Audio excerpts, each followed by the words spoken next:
It's 5. Okay, now 5 is a lot, right? I'm gonna give you some credit. Do you know how many mass shooters there have been in America over the last 10 years? Counting or not counting gang violence? Great.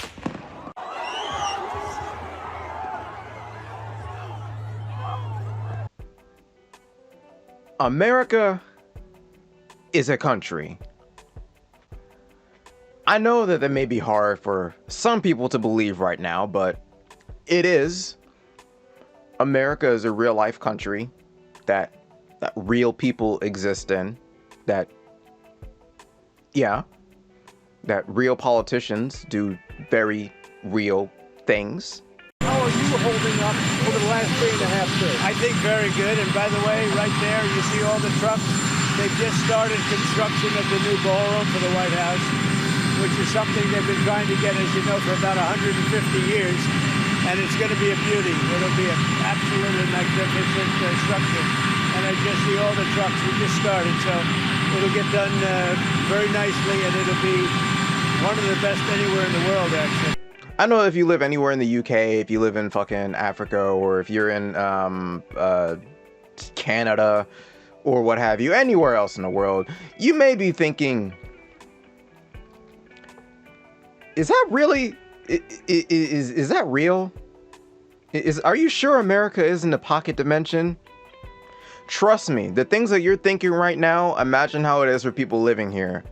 A lot of us living in America can barely even comprehend the shit that goes on in this country. And we live here, bro! Let's cut to the chase. Yes, if you read the title, you already know what I'm talking about. I'm talking about Charlie Kirk. Y'all know about that guy, right? I'm pretty sure you've heard a lot about him recently. Charlie Kirk was a dude that was a conservative, very moderate, who did good faith debates, and he got shot. You know, people get shot here in America. That tends to happen pretty often. Another reason why people might see America as a very surreal place to live in. But in light of the fact that Charlie Kirk got fucking capped, a lot of people had a lot of opinions about it. Because believe it or not, apparently this Charlie Kirk character was very influential in politics. He had his own organization called TPUSA. Very big, like one of the biggest conservative organizations and fucking like Christian nationalist movements ever. It's a huge deal. Didn't know about it, never heard of it before. Very huge deal for people in politics. I never talk about politics on this channel. Why did I say that? No one's gonna believe that shit. Can't even make a joke about what? Jesus. But yeah, there were all kinds of niggas running around here just fucking throwing in their 2 cents about it, saying all kinds of shit about it. People from the left, right, and the center. And each of them handled it very differently. A lot of people had different spins on it. And I want to cover how everybody reacted. I say everybody, I'm being very hyperbolic when I say everybody. I don't literally mean everybody. Obviously, I can't cover every individual person's reaction to this. But I have gathered enough clips and tweets and what have you to showcase what, you know, the broader reception to this occurrence was. So let's just cut to the chase and just go over how a lot of people reacted to this mess. Starting with people who were on the left. They got him in the neck! They got him in the neck! Shit whip! Like a fucking samurai film! Oh! Good news! Good news, everyone! Good news! We think that Charlie Kirk just got shot in the neck. Ay, ooh, ah. I'm not saying she deserved it, but I'm saying God's timing is always right. Yo, they got Charlie Kirk, bro. I've never been happier. Never believe the reason I'm smiling. And it has nothing to do with Charlie Kirk. Nothing to do with I would say pour one out for Kirky Boy, but I don't waste good beer on little bitches. Rest in peace, bozo! Charlie Kirk just got put down like a fucking dog in Utah. I do not, and I will not, ever feel bad when bad people get what the fuck they deserve. I just heard that someone shot Charlie Kirk? Thoughts and prayers. Oh no, someone shot Charlie Kirk. Look, I don't know who needs to hear this today, but that's how you pick up a woman. Man, what did he do to make them niggas that mad? Needless to say that there were a bunch of people just happy that Charlie Kirk was gone. A lot of them were very celebratory. Many of them even made memes and made jokes about his assassination. But the overall reception for people on the left is just like, most of us, yes, myself included, are just glad that Charlie Kirk is no longer here to poison political discourse as much as he had already done so while he was alive. I have my opinions about Charlie Kirk and the legacy that he left behind, but I will get into that over the course of this video. And meanwhile, while all the celebrations and, you know, people making jokes and all this shit was going on, while the left was doing all that shit, people on the right were... You mother fucking animals! You liberal, progressive, deranged fucking animals! You are so hateful in your hearts to go out and shoot a young man who's never hurted anyone with Christian values, a young, beautiful family, a father, a husband, a friend, a son. You shot him! Why? Because you didn't agree with his politics? Because you didn't agree with his ideology? That's the reason why he deserves to die! You fucking animals! They were foaming at the mouth. They wanted war. They wanted to kill some niggas, bro. They wanted people fucking gone.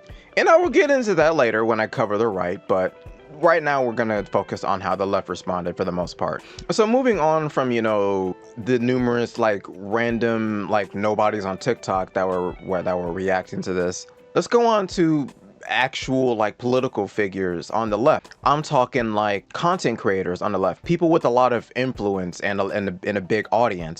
I condemn violence, absolutely, but I would like to see a little bit of condemnation on the other side. Do you remember when Paul Pelosi was attacked, Nancy Pelosi's husband? Do you remember what the response was? Don Jr. posting a Halloween costume of an outfit and a hammer, Paul Pelosi or whatever. They made jokes about it. They said that it was really his gay lover and everything. I absolutely condemn political violence, full stop. But I would like a little bit of consistency, a little moral consistency. And I don't have to wonder what Republicans would do if the roles were reversed, because they were reversed. Because we'd seen what happens when the shoe's on the other foot. What am I doing? I'm sitting here condemning it. What are Republicans doing? What are MAGA people doing? What did Donald Trump do when Paul Pelosi was attacked? I think we all know full well what types of people these people are. We know. And I don't want to hear any nonsense about this feigned moral outrage on his behalf. Okay, so Owen Morgan actually brings up a very valid point here. Because like I said before earlier, a lot of these like MAGA loonies and what have you were like straight up just foaming at the mouth, just begging for war. If you flash back to, was it last year, a couple years ago, back when Paul Pelosi was attacked by some dude with a fucking hammer? A lot of, basically everybody on the right, politicians included, mind you, were straight up making fun of this dude, bro. They were making memes, they were laughing about it. Yeah, that includes Donald Trump Jr. and Charlie Kirk. CharlieKirk.com. I mean, I'm looking at Politico.com. I'm looking at the New York Times. I'm looking at all these places, and there's a little bit of mention here. For example, Politico says top Republicans reject any link between GOP rhetoric and Paul Pelosi assault. Of course you should reject any link. Why is the Republican Party, why is the conservative movement to blame for gay schizophrenic nudists that are hemp jewelry makers breaking into somebody's home, or maybe not breaking into somebody's home? Why are we to blame for that exactly? And why is he still in jail? Why has he not been bailed out? By the way, if some amazing patriot out there in San Francisco or the Bay Area wants to really be a midterm hero, someone should go and bail this guy out. I bet his bail's like $30,000 or $40,000. Bail him out and then go ask him some questions. But I guarantee you, they're going to feign moral outrage that the left doesn't respect Charlie Kirk. No matter what happens, no matter what people do or say, no matter how sympathetic the left is, it's not going to matter. They're going to pretend that they are the victims in this situation. Like the right is the victims in every situation. And they're going to they're going to pick somebody out, trans people maybe, atheists, who knows? They're going to pick some group and they're going to blame them and demonize them, stochastic terrorism style. And pick a group they did. Let me ask you about what you're hearing from Democrats after Charlie Kirk's death. Some of them are saying Trump needs to lead by example and tone down his rhetoric. What do you think about that? They can shut the hell up about Trump. Trump has led this country gracefully. He's a good man. And what Democrats need to do, they need to stop pointing the finger elsewhere and turn it around and point it on themselves. They created this mess. They created the murder. They caused the murder of Charlie Kirk. All Charlie wanted to do was have a national conversation, peacefully, debating ideology. He made kids better. Whether they agreed with his politics or not, he made young people better. Oh, but it wasn't just Democrats. It wasn't just Democrats. I saw that the murder weapon has been recovered, and then it's got some transgender. Of course, it was a pro-tranny shooter. I mean, of course, and no one is surprised, and no one is surprised by that. So we're talking what, Antifa? Well, we call it Trantifa. It's probably Trantifa, right? No one is surprised by this. The Democrats have fueled the violence that we're seeing in this country today. I have pro-tranny protesters every week at my office. And I'm worried for my own personal safety, the safety of my employees. I've got my children who are worried about getting hurt at school. We have deep concerns about our safety as a family. This woman is out here just flippantly like throwing around slurs like nobody's business, bro. What the fuck? Y'all know damn well this bitch wants to say the N-word. She wants to say the N-word. You know that for a fact, bro. But you know damn well that if she ever said the N-word, it'll get her into a lot of trouble, a heaping pile of trouble. Maybe. We are in the Trump administration after all. Maybe. But like that aside, like this is a congresswoman. This is Nancy Mace, congresswoman. Just fucking saying slurs. The gentlelady has used a phrase that is considered a slur in the LGBTQ community and the transgender community. And let me please finish without interruption. And Tranny. I don't really care. You want penises in women's bathrooms, and I'm not going to have it. Okay. No, thank you. Let the gentleman state his parliamentary inquiry. This bitch, like, this bitch really hates trans people, bro. Like, she has like a visceral hatred for trans people, bro.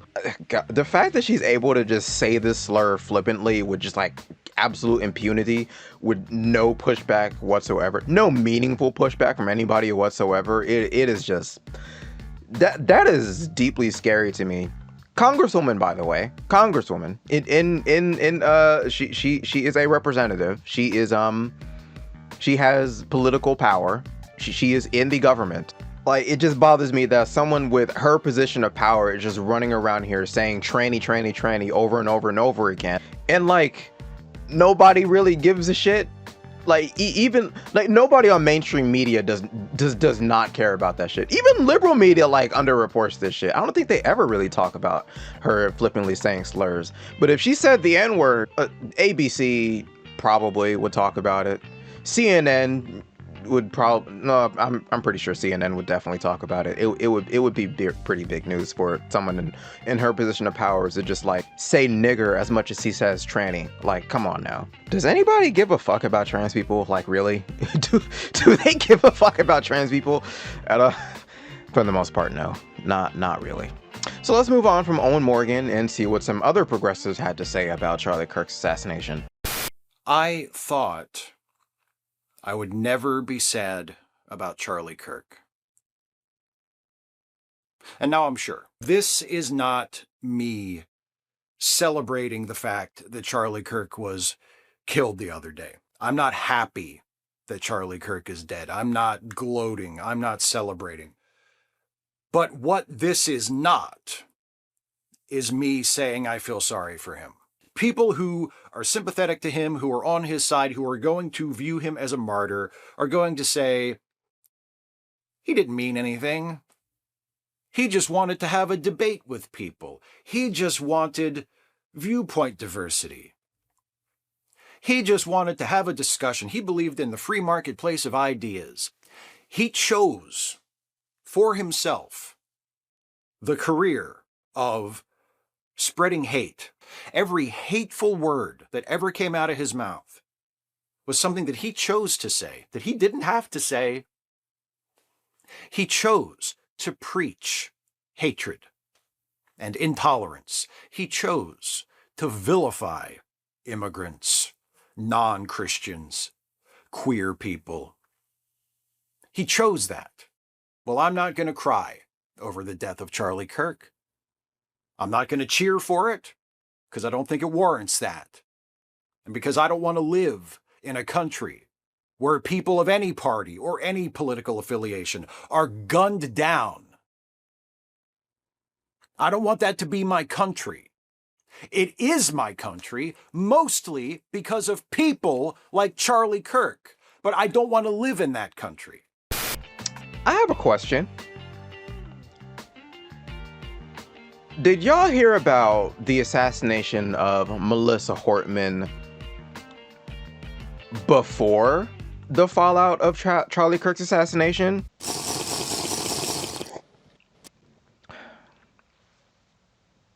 Yeah, me neither. All right, Lisa, thank you so much. And we are following breaking news in Minnesota, where the manhunt is now underway for the person who shot and killed a lawmaker and her husband. A second lawmaker and his wife were also shot. The two separate shootings are said to be targeted political violence. Minnesota Governor Tim Walz says that former House Speaker Melissa Hortman and her husband were killed. State Senator John Hoffman and his wife were shot multiple times. They are out of surgery but in serious condition. The two shooting locations were about 8 miles away from each other in Champlin and Brooklyn Park, that's just north of Minneapolis. Authorities say that the gunman attacked by knocking on the doors and asking the victims to come outside. The officers found a person who was dressed as a police officer at the door of Hortman's home. The suspect fired at the officers. Gunfire was exchanged and the suspect was able to escape. A list of other possible targets was retrieved from the suspect's car. Security resources have been dispatched to protect those people named on the list. The deputy director of the FBI says they are fully engaged on the ground, and in Minnesota, they're working in collaboration with local and state partners. And of course, we'll continue to follow the story. We will bring you the very latest information as it becomes available. Crazy thing about this case is the fact that, like, her killer was apparently a very strong Trump supporter. And, like, this dude apparently had a list of people he had planned to hit. If I recall correctly in the news story, he had tried to assassinate another Democratic lawmaker or another just Democrat in general, but like they weren't there at their house at the time, so he just kind of skipped them and then went on to Melissa Hortman. And I think after shooting Melissa Hortman, he didn't really get to anybody else that he had on his list. A non-zero amount of people were very quick to point out the hypocrisy coming from the right when it comes to this issue. Because while a bunch of conservative media outlets, conservative pundits, like conservative content creators, and like even politicians were sitting here whining about Charlie Kirk, completely ignore Melissa Hortman.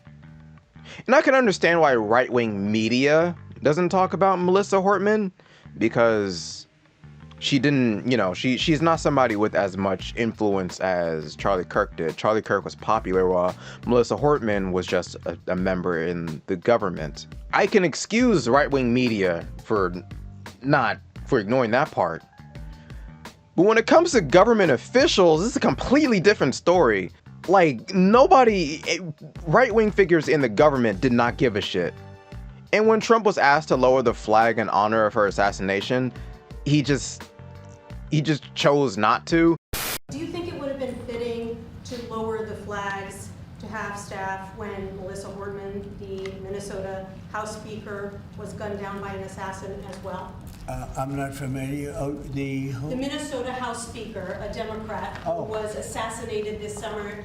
Well, if the governor had asked me to do that, I would have done that. But the governor of Minnesota didn't ask me. I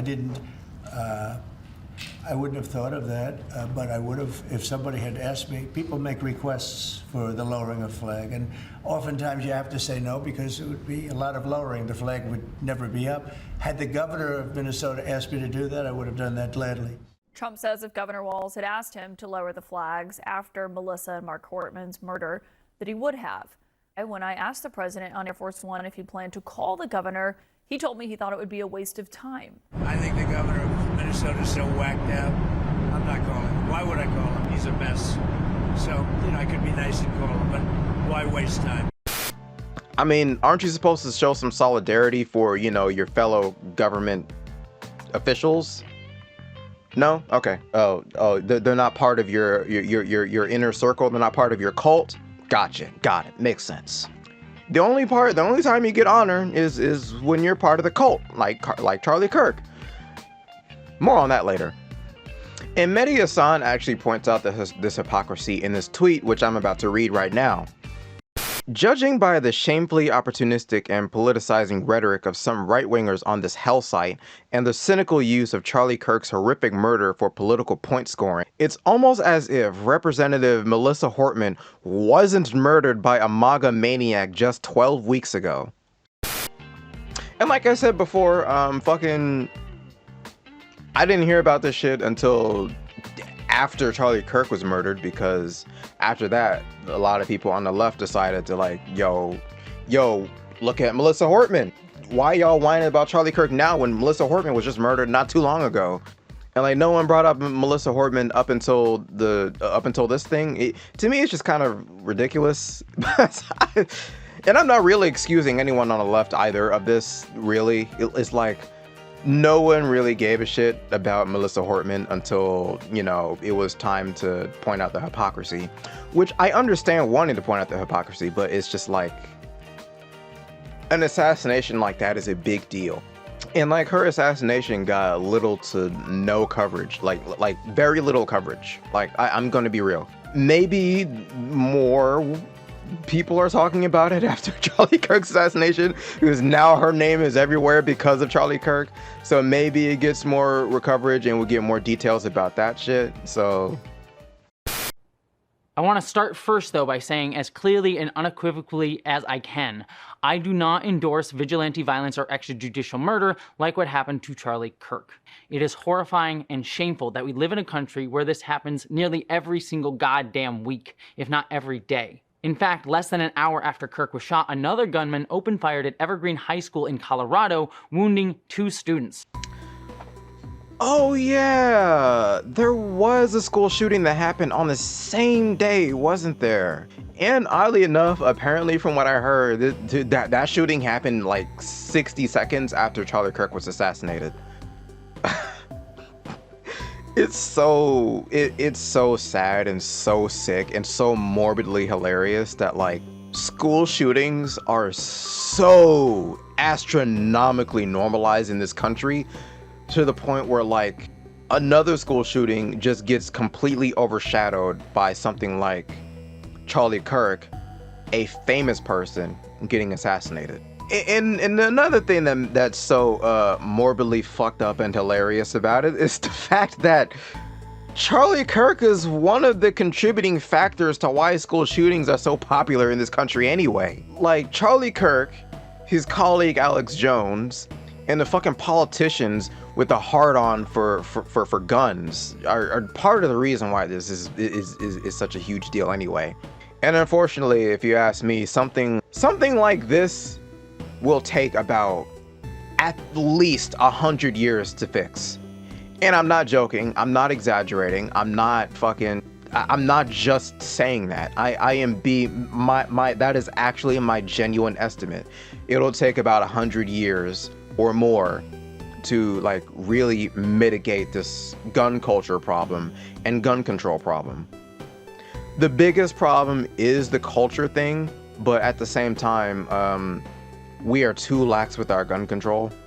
But that's a whole other topic for a whole other thing, because to be honest with you, if you ask me, I don't really think gun control, common sense gun policies or whatever is a playing factor in regards to Charlie Kirk's assassination. And on top of that, I would be lying if I said that I didn't feel empathy and fear and sadness as I watched a video yesterday of this man bleeding out from the neck. But I also want to make clear that I do not feel any amount of sadness over his death. First and foremost, Charlie Kirk was a fascist. He openly advocated fascist and authoritarian policies. The violence that ended his life is the same violence he spent his career fueling. He also pushed racist policies. He spat misogyny, fighting to strip women of bodily autonomy both politically and personally. He also supported the continual ongoing attack on immigrants that we are seeing in this country with the ICE raids and numerous other rhetoric against immigrants. He raged against Islam, calling people like Zohar Mandani parasites and branding an entire religion as violent. He was anti-Semitic. He cheered on Israel's genocidal campaign in Gaza. He dreamed of a Christo-fascist state and wrapped it in an American flag. That man who died on the ground, the one that I do feel a flicker of empathy for, was also someone who would have gleefully cheered and propagandized the same thing happening to me as a victory. He would have dehumanized my death as justice, a punchline, and proof of his ideology. In fact, he actively campaigned for it, for all trans people. I will not mince words, the world is better without him, even if I wouldn't have chosen the way he went. And she's absolutely right that he would not really give a shit about her if she was the one that got assassinated or killed or whatever. In fact, this man actually vehemently advocated for pardoning Derek Chauvin after he murdered George Floyd. And I just want to say this. If a good chunk, an overwhelming majority of the country is celebrating you no longer being here on planet Earth, I don't think it's a far reach to say you were not a good person. And that is correct. Charlie Kirk is not a good person. Well, Charlie Kirk was not a good person. I know that there are some of you who probably cried in Django when Candy perished, right? I understand some of you cried, and I think that's what people want of me and other people.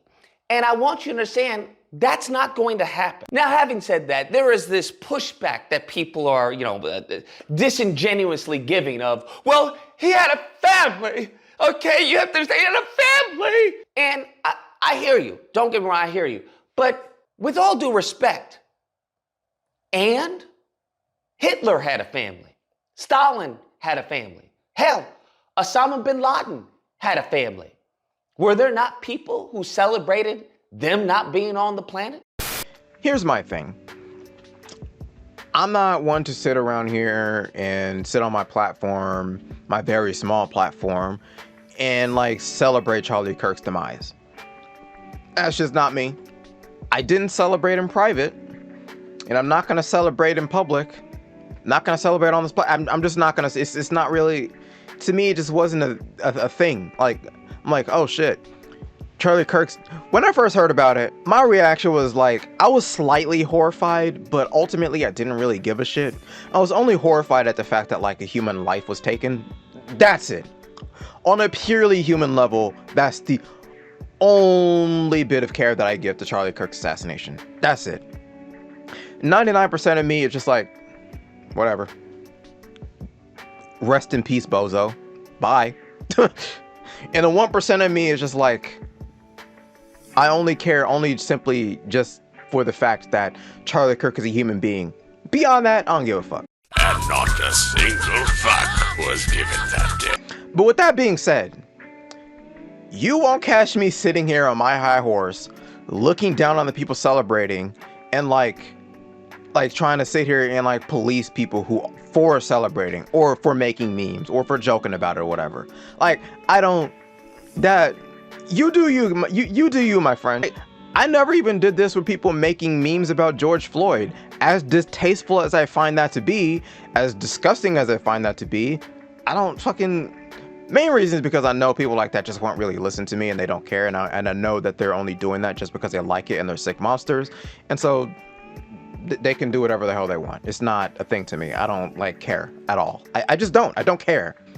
So yeah, bottom line, I'm just not gonna fucking police anybody for making meme to joking or celebrating. I'm just not going to, because it doesn't contribute to any form of harm whatsoever. It really does not. And I will explain that later on. But I will say though, I don't necessarily think it's entirely appropriate to compare Charlie Kirk to Hitler. I will say that I do get why people are making that comparison though, because the whole purpose of that is to literally make a point. And that point is why the whole but he had a family argument just rings hollow. On that note, I have seen plenty of right-wing figures and unfortunately moderate-leaning figures posting around this fucking picture of Charlie Kirk hugging his family and shit, just like, look at this guy, he was a beautiful man with a family. Oh, he was such a, it's that whole image is just like, them sharing that shit around is so fucking manipulative to me, because it is literally just their way of making Charlie Kirk look like an innocent person. Is to give him the image of being an innocent and wholesome man. He was just a simple, innocent, wholesome Christian man who just loved his family. And that's it. That's all Charlie Kirk was. Let's ignore the biggest part of who Charlie Kirk was. Let's forget his massive career, the fucking piles, megabytes, terabytes of videos, footage, fucking debates, and everything, all of that, everything that he pushed for, everything that he believed in, all the damage that he's caused to politics, everything. Just ignore all of that. Focus on this tiny part of his life. Look at his family. Look at the family. Just look at the family.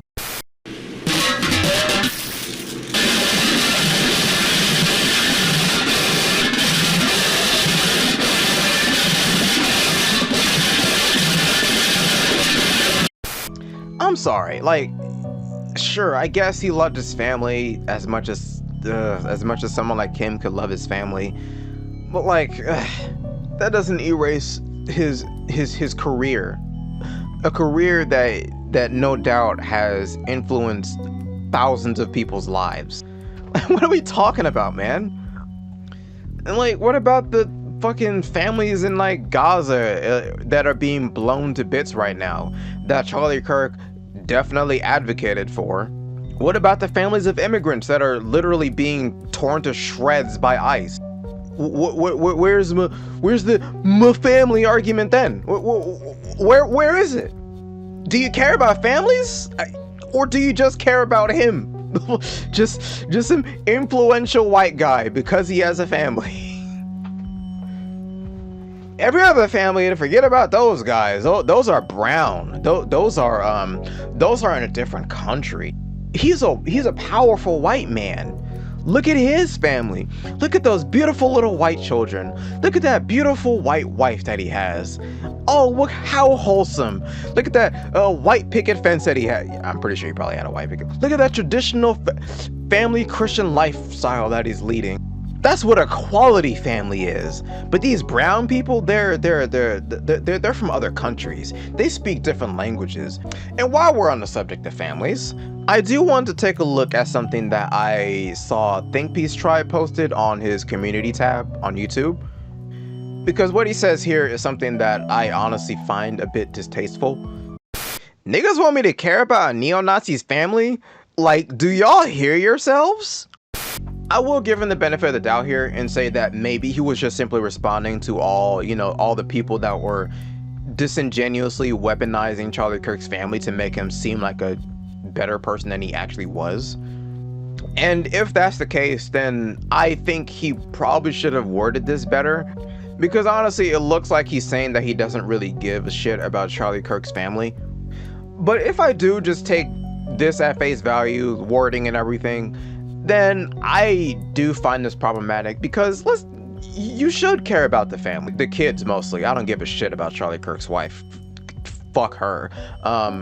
Those kids are going through something that no doubt is traumatic for them.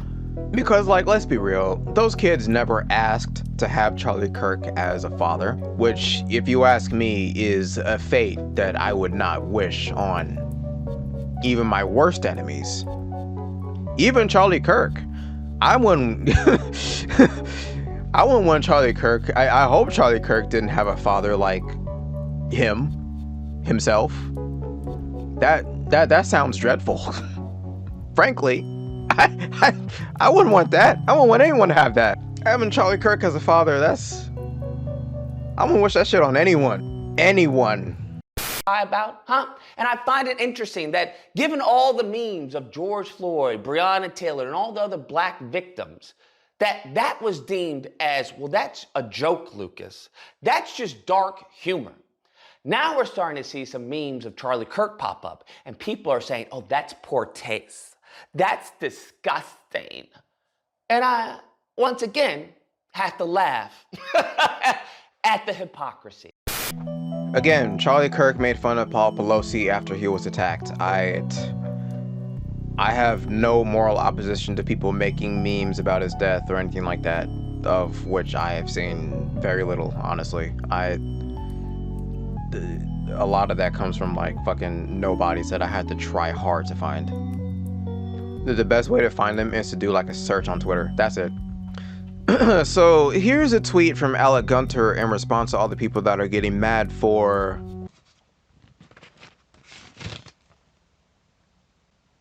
simply talking about Charlie Kirk's legacy.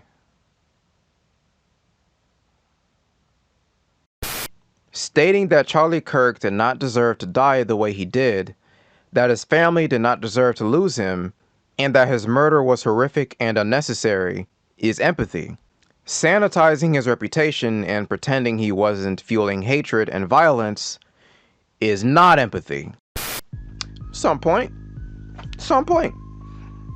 Couldn't have said it any better myself, really. Couldn't have said it any better myself. No notes. Except the ones that I just checked. And speaking of Alec Gunter, he actually posted a video of his own discussing the fallout of Charlie Kirk's assassination. This did not have to happen. His family did not deserve to see him die, and he didn't deserve to die. I do not believe that. I am a staunch opponent of political violence. I will always condemn political violence, and I don't promote violence. I have had to delete like one comment that says, "Who's next?" That's not acceptable.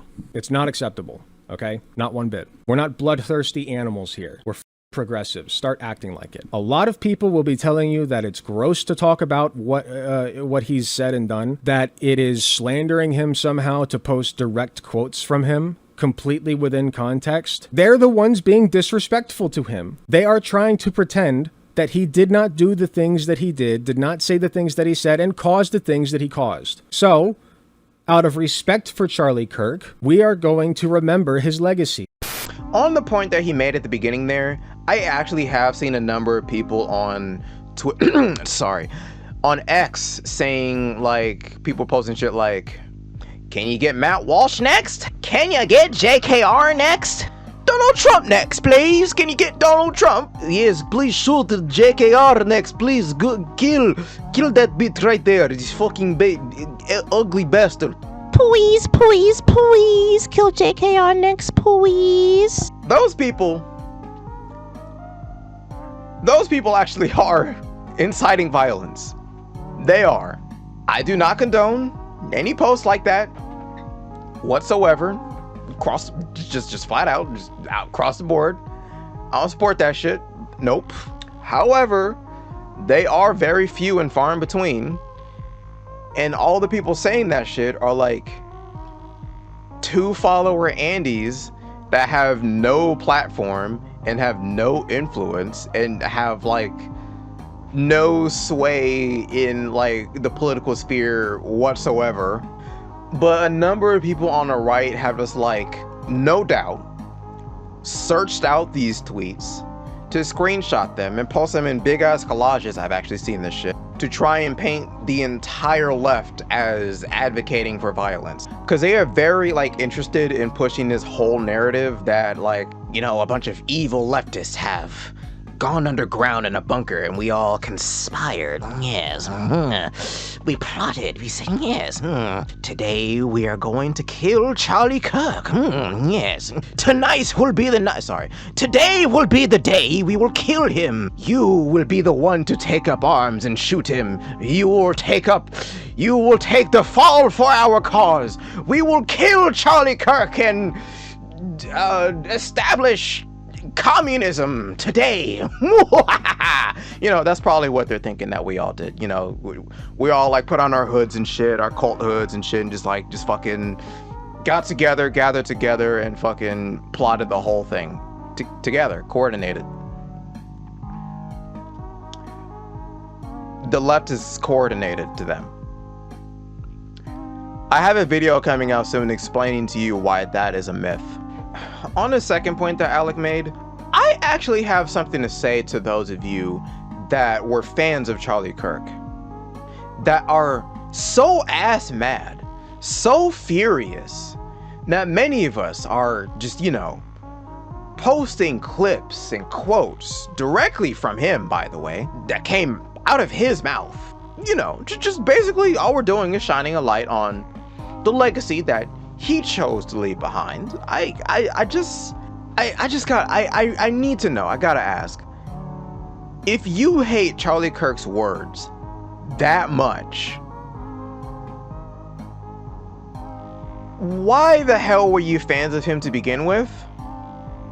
Can you explain that to me? I need to know. Please help. I'm lost, bro. Help. Why did y'all like this man, bro? Like, seriously. And y'all can't get mad because this is like, it's not hard to find shit like this. Like,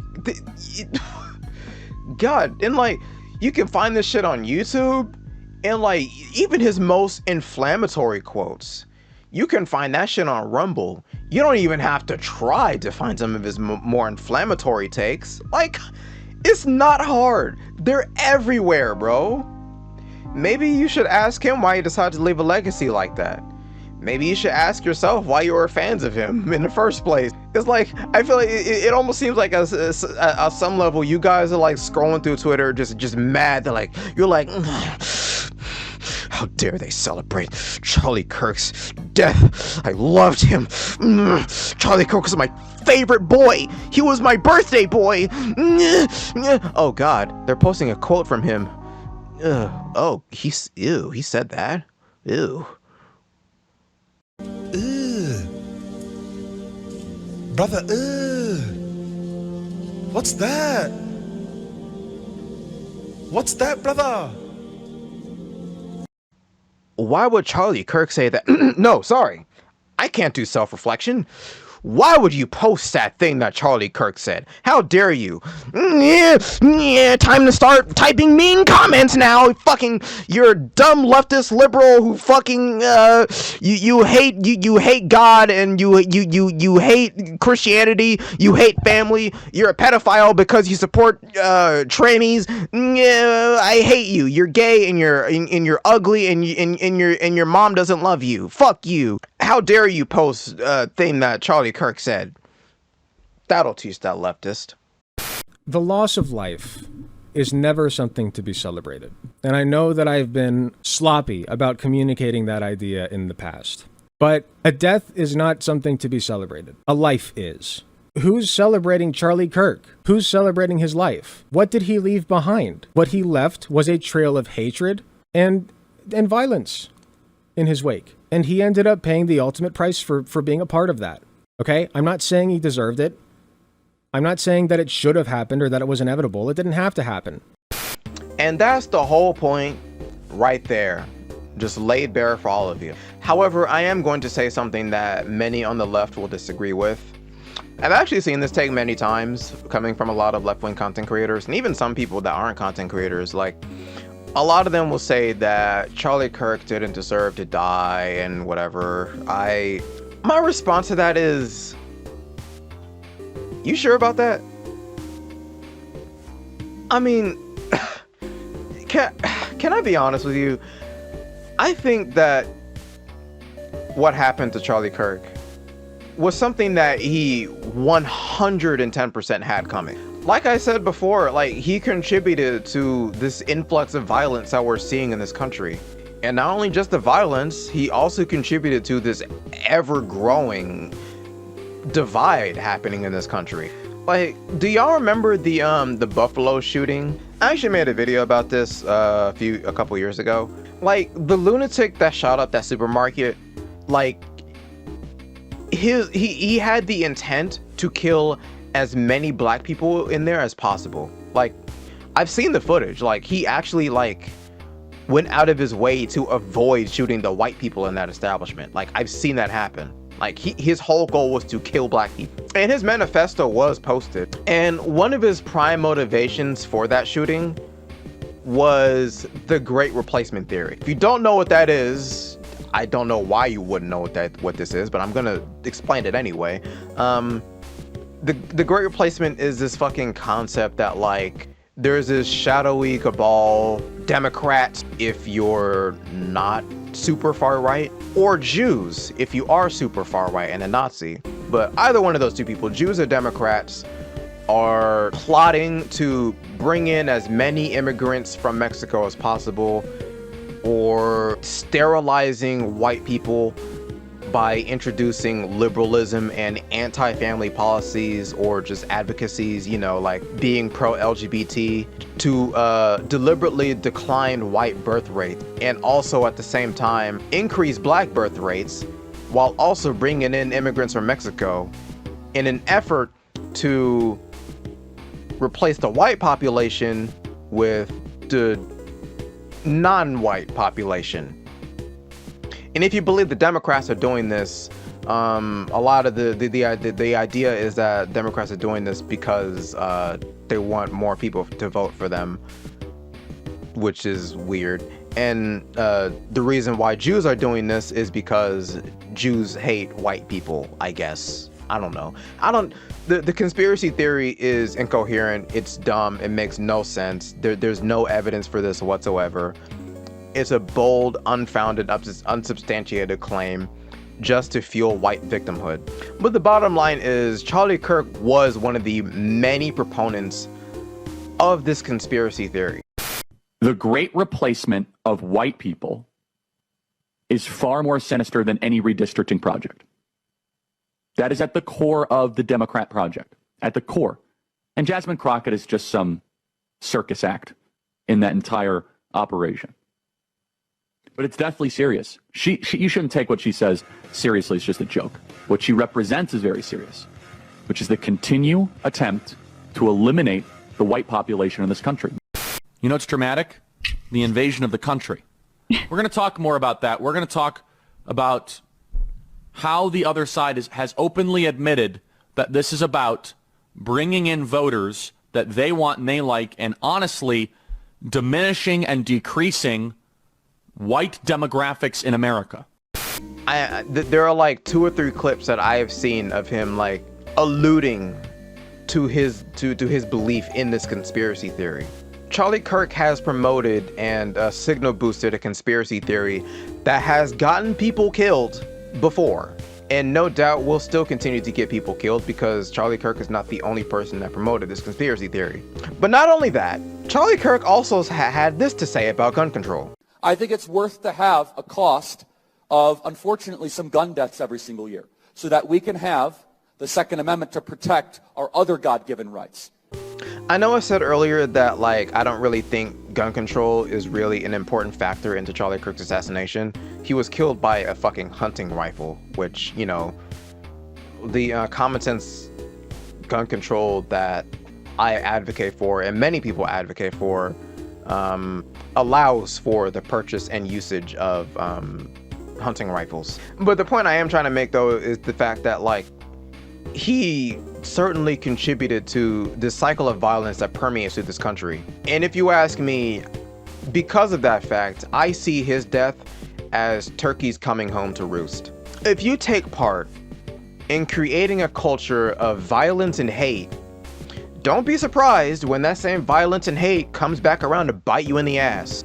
And let me be clear, with me saying that, the shooter's motive is irrelevant here. Completely irrelevant. Because all I'm saying here is the fact that violence is violence, no matter where it comes from. This political divide and this uptick in political violence that has been happening for years now, Charlie Kirk no doubt helps contribute to that shit.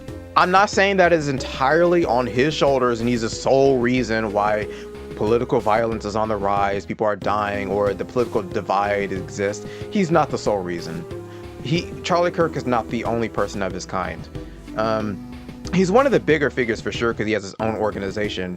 But there are other people out there. You still got your Matt Walshes, you still got your Ben Shapiro's, you got your fucking Jordan Petersons, you got your fucking Michael Knowles, you got all kinds of people like this. You got your whole Fox News pundits, you got Tucker Carlson, you got all these motherfuckers around here, bro. Like, they're everywhere. You can't stop them. They exist in this country. And if you get rid of one, they'll just be replaced by somebody worse, most likely.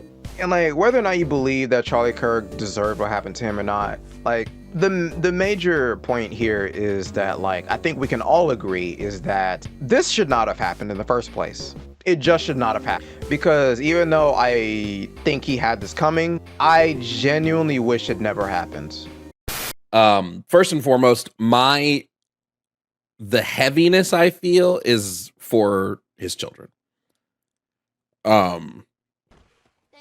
I'm being told his children were there at the event, which is a level of trauma no child should have to go through. Doesn't really matter what your parents do. Okay? Doesn't matter what your parents do. Doesn't matter who they are. There is a level of trauma that his kids have now gone through that, like, almost none of us can imagine what that trauma is like. And whether they were there physically or not, now living forever is video of their father's passing. A gruesome video, by the way. I haven't seen the video of Charlie Kirk being shot in the neck. I have no desire to see that video. I don't want to search it out and nothing like that. I just, I don't know. I maybe I'm just built different, but I don't necessarily have it on my bucket list to see a man get a bullet pierced through his neck and see just like blood, real life blood flowing. I don't think that's not on my butt. No, I can live a long, full, happy, fulfilling life without having seen that. I don't need to see that, bro. It really does fucking bother me though that Twitter is X is so far down the gutter that like you just have to expect shit like that. Because people were posting that shit everywhere. People were posting that video all over the place, apparently. I'm glad I wasn't on Twitter at the time that he was assassinated because I don't want to see it. But, like, I have seen a bunch of, like, gazing corpses. I've seen, like, fucking children with their heads blown off. I've seen fucking dismembered limbs everywhere. Like, I've seen, like, people's heads, like, turned literally into fucking Tostitos salsa. Like, shit's gruesome. I've seen all kinds of shit like that posted on Twitter. Real life human bodies just mangled and blown to smithereens. And people were posting like those Gaza images just to make people sick and to like fucking in a desperate attempt to get people to care about the genocide going on in Gaza. I think that is a that is a horrible way to go about it, but you do you, I guess. So glad I'm not on X anymore. I don't really spend time on Twitter much anymore, thank God. It can be true that I don't think Charlie Kirk necessarily deserved death. It can also be true that I'm not sad that he died. Multiple things can be true. It can also be true that I'm not going to police somebody who's happy that he's not here. Charlie Kirk espoused neo-Nazi, white supremacist, anti-worker, Christian nationalist views on a public level that I don't necessarily think we've seen before. Do I believe Charlie Kirk deserved what happened to him? No. I'm a big proponent and have been a big proponent and will continue to be a big proponent of transformative and restorative justice. I don't espouse transformative and restorative justice for just some people. I do want to speak on that for a moment because I do feel that this is a sentiment that I feel has been lost on so many people who purport to be leftists. One of the many tenets of leftist ideology is the concept of restorative justice. Because if you ask me, bottom line is, I would prefer Charlie Kirk would have changed and grown as a person, become a better human being. I would be happy if Charlie Kirk denounced almost all of his far-right beliefs and at the very least became like a genuine centrist. Like, you know, someone like Counterpoints. I would be happy if he was there and stayed there. I would be happy with that. But like, let's be real, the chances of something like that ever happening is they were slim. I'm just being real, they were slim. They're even lower now that he is dead.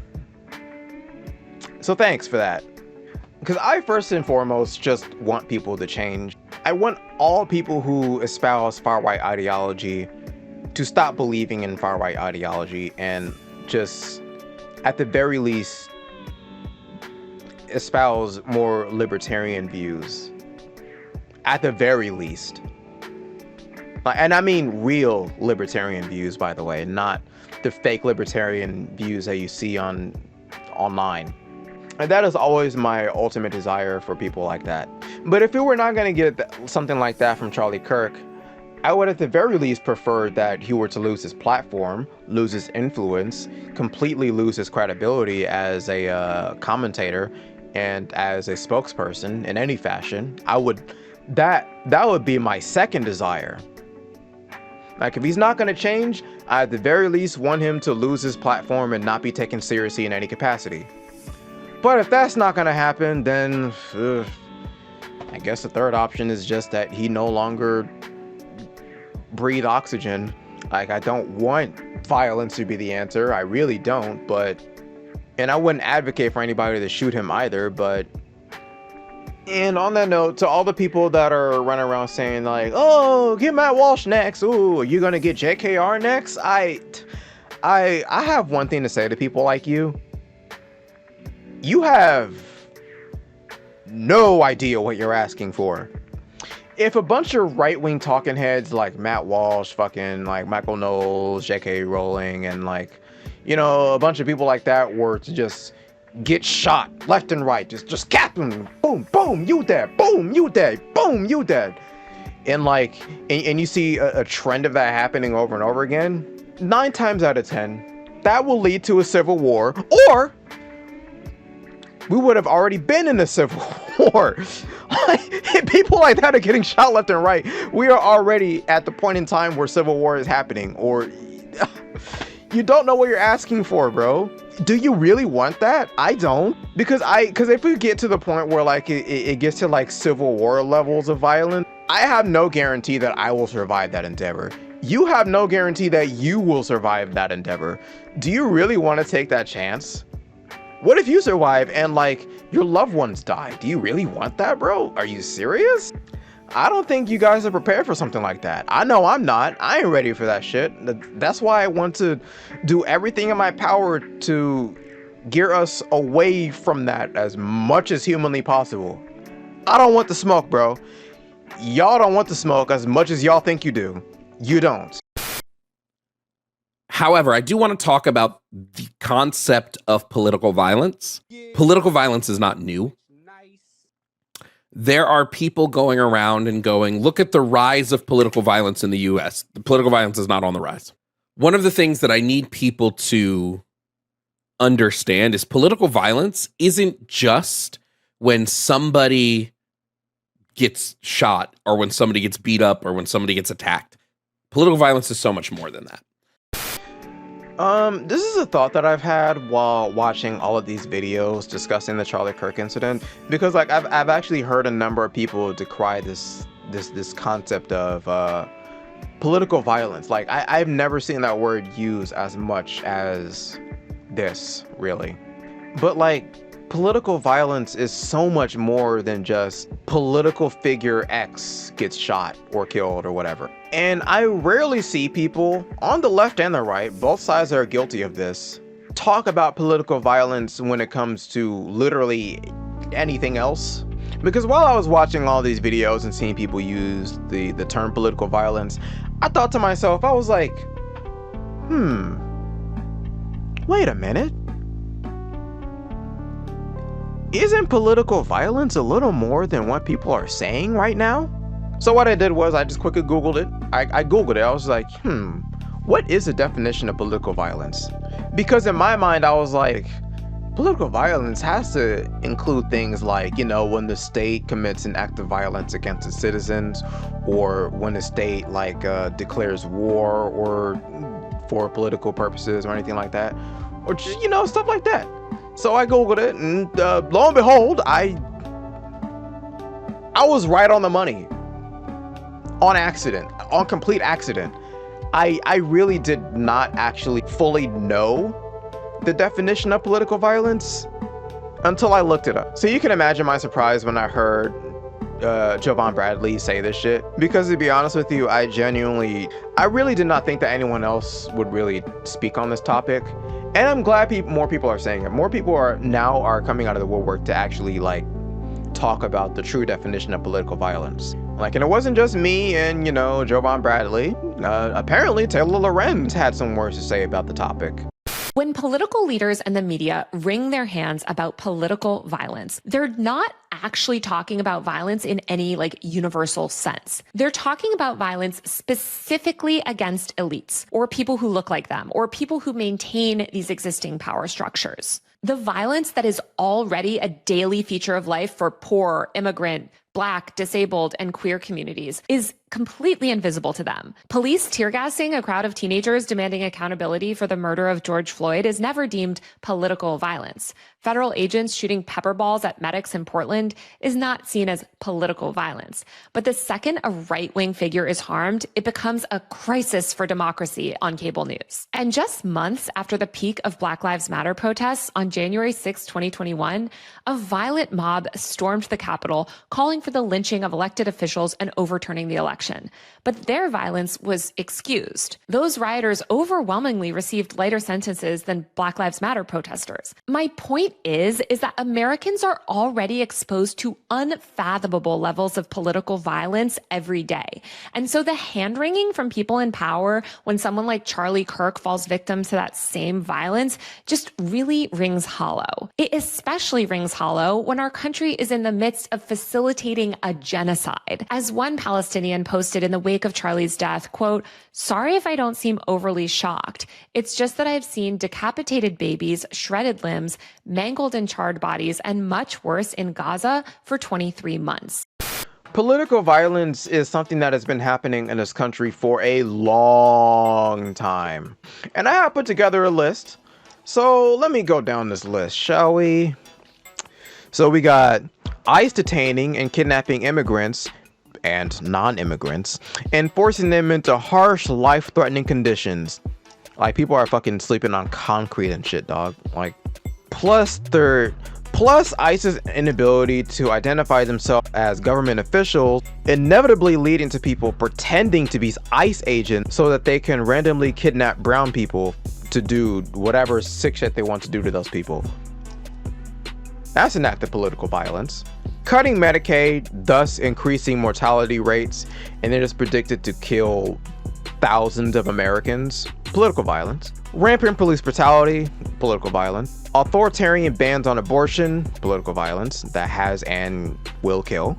January 6th was political violence. Attacks on gender-affirming care, inevitably increasing suicide rates, or at the very least suicidal ideations, political violence. The prison industrial complex itself is political violence. Russia's war on Ukraine, political violence. Hamas attacks on Israel citizens, political violence. Israel completely decimating Gazans, political violence. Charlie Kirk is dead. He got shot at an event that he was hosting in Utah. And I am sad, distraught. In fact, I just cried on my live stream in front of 250,000 people. My goal in this video is to tell you why I feel this way. If you want to end gun violence, it is something that you can never celebrate. It is always disgusting, always vile, and always abhorrent. It should come as no shock to yourself when I tell you that I think Charlie Kirk was a bad person. I've made that very clear over the last year, but does that mean I think he deserves to lose his life? No. Does that mean I think his 2 young children, who were in attendance at the event where he was shot, deserve to watch their father die? No. Does that mean I think they deserve to grow up without him? No. Does that mean I think that his wife, who was also there, deserved to lose her husband? No. And honestly, if you answered yes to any of those questions, there's a very clear line drawn between me and you. I don't want your support, and I don't support you either. We as a collective need to end gun violence, and if that phrase is negotiable for you, I believe that you're in the wrong.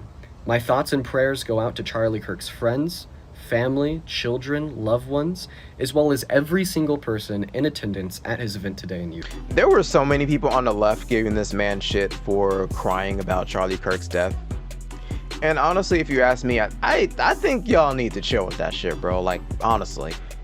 Just like I will never go out of my way to shut down people who are celebrating Charlie Kirk's death, I will, on the same token, never shit on people or criticize anyone for crying about it or showing empathy for Charlie Kirk and or his family in light of this tragedy. Although I will criticize Dean Withers for this because he actually has taken a stand on people celebrating. He has called for his audience to like go out and denounce or criticize people for celebrating, and I don't agree with that. I don't think it helps anything. I think it's unproductive, and I think it's just pointless and useless. And honestly, it does create unnecessary infighting that the left really does not need right now. And it's especially pointless to criticize people for celebrating because if you think criticizing people for celebrating is a good idea for optics purposes, it's pointless, because the way the right responded to all this will show you how pointless of an errand that really is, which I'm going to talk about right now. Let me tell you something, the left. When all of you got together and decided as a collective to murder poor innocent Charlie Kirk, you done made a mistake, boy. You done made you a terrible, fatal error. And there will be recompense. Oh yeah. You know, you don't know what's coming. You thought because we on the right have been such demure little sweethearts to you all this time that we was just gonna take you killing poor, innocent, saintly Charlie Kirk. You thought we was just gonna take that in stride, didn't you? Well, you was wrong. Cause there's a storm a-coming. Hey, it's gonna be civil war. And we got all the guns. Well, I guess you had that one gun you used to kill Charlie Kirk, but I'm pretty sure that's the only gun you got. And now, nothing can prepare you for what's coming. That one was a joke. That was a joke. And then he's not. That was Amazing Atheist. Amazing Atheist is he's on the left. That one wasn't real. Anyway. I'm very angry because you don't get your lick back.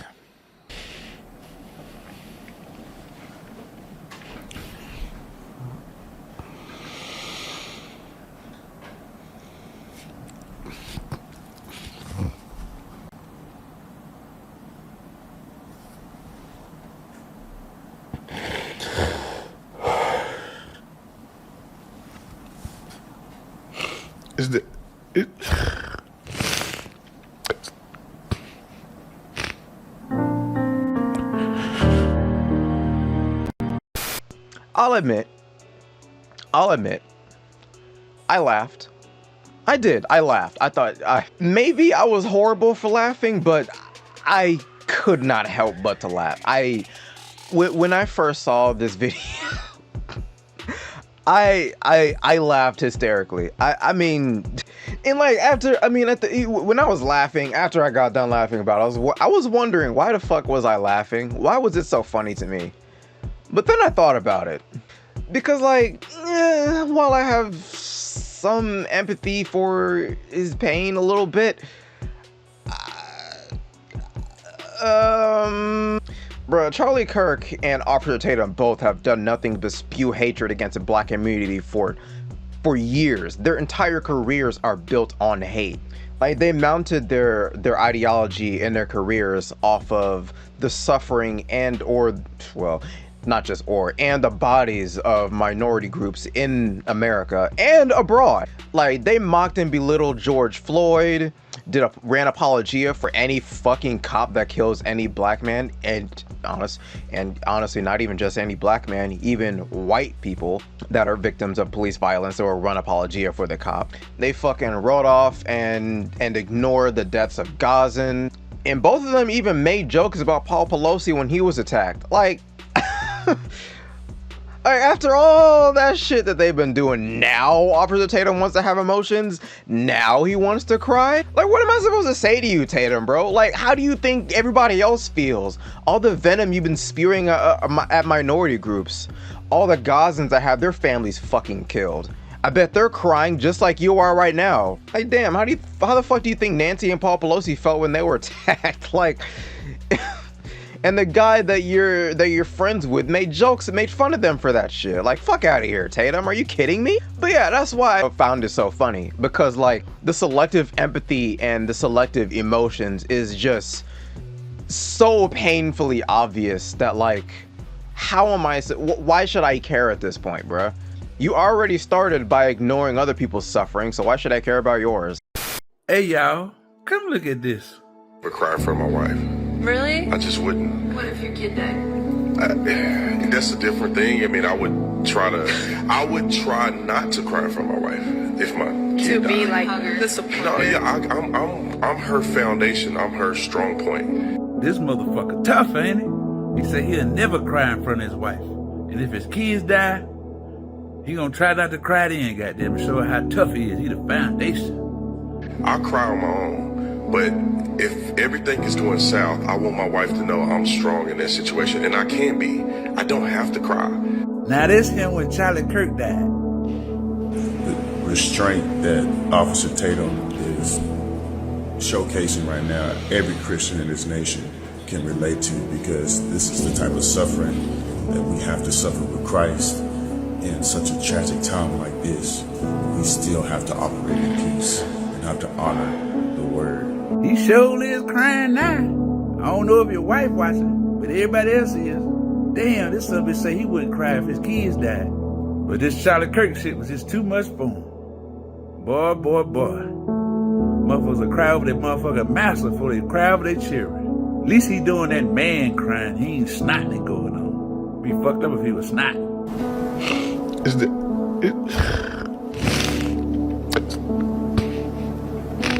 Nigga, you snot crying for that motherfucker? Huh? Charlie Kirk's wife didn't snot cry for his ass. Boy, you must be close to turning point. You must be one of them. Super cool. I know you was at Charlie Kirk funeral crying like a motherfucker. Had your Turning Point USA shirt on and everything. So I was not invited to any of the Turning Point faith events. which I'm one of the biggest Christians in the movement right now. I think you're using the wrong C word. You mean coon. Wait a minute. So you ain't get to go? You snot cried for that motherfucker and they still goddamn blackballed your ass. Get it? Blackball. That stand up for Jesus Christ on every platform that I've ever been on. But I didn't cry. No, you whining now. Look, folks, I'm not somebody that cries easily. I was sitting in this parking lot going home. I started crying a few months ago. Charlie Kirk was a really sweet person. I first met him back in 2016 at the RNC in Cleveland. He was so young. Maybe like 20-something years old then, so happy, so full of life. He had big plans. How he was going to galvanize all the kids on campuses to vote Republican, wake them up to communism. And they killed him today with a high-powered rifle. Classic stuff, it's like crooks in Pennsylvania, running around the roof, nobody's doing anything.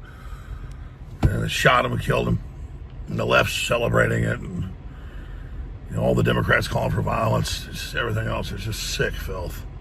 So David Hogg saw Alex Jones crying about this on Twitter, and he quote tweeted it saying this: "After the shooting at my high school, you literally accused my friends and myself of being paid government crisis actors that resulted in us getting thousands of death threats. Go fuck yourself." Damn. If anybody's got the right to invalidate Alex Jones' tears and suffering, is that guy. It is that nigga.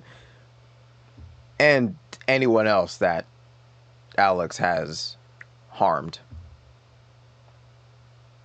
Because he ain't the only one. Make no mistake, Charlie Kirk was a civil rights leader as much as Martin Luther King. I'm waiting to see the first city that will make a Charlie Kirk Boulevard. Phoenix, you should be the one. There's a Martin Luther King Boulevard. There should be a Charlie Kirk Boulevard. Charlie Kirk was a civil rights leader, and we must take that for him and own that, because all of these so-called civil rights leaders, Black Lives Matter, that was a money scam. That had nothing to do with anything other than money and power. Charlie was actually fighting for civil rights. A civil rights? Who? You mean this guy? This nigga that said MLK was like a piece of shit? That said that MLK was bad and horrible? And actively denounced the Civil Rights Act? That guy? Be a religion blog. Who is this guy? I don't know. Secular Saint. He says, "Hi, I'm a reporter with Wired Magazine in New York. I'm reaching out because we're publishing a story about Charlie Kirk's comments on Martin Luther King Jr. and his plan to release content about King on January 15th. We note in our piece that Kirk describes King as, quote, a bad guy. It's true. And Kirk's self-described very, very radical view that the country made a mistake when it passed the Civil Rights Act. Also true. Why does Kirk believe passing the Civil Rights Act was a mistake?" Now, again, apparently they don't listen to the show because we do that at least once a week, right? Once a week we talk about why the Civil Rights Act was a mistake. Charlie was actually fighting for civil rights. Civil rights for who? For what? Source? Help, please. Give me something, man. Civil rights for who? What civil rights was he fighting for? You can't say it? Oh, you don't have anything specific to say? No examples of him advocating for any kind of civil rights whatsoever? Oh, you got nothing? I thought so. No, I thought so. Because maybe I'm the stupid one. Maybe I'm the one that just imagined. I just conceived and made up this idea that Charlie Kirk advocated for women to be nothing but homemakers. Literally said to a girl that she should only go to college to look for a fucking husband. I think there is an argument to bring back the MRS degree. And no, seriously. And just be clear, that's why you're going to college, right? Don't lie to yourself. I'm studying sociology. No, you're not. We know why you're here. And that's okay, actually. And that's a really good reason to go to college, actually, especially an SEC school. Like, you will find a husband.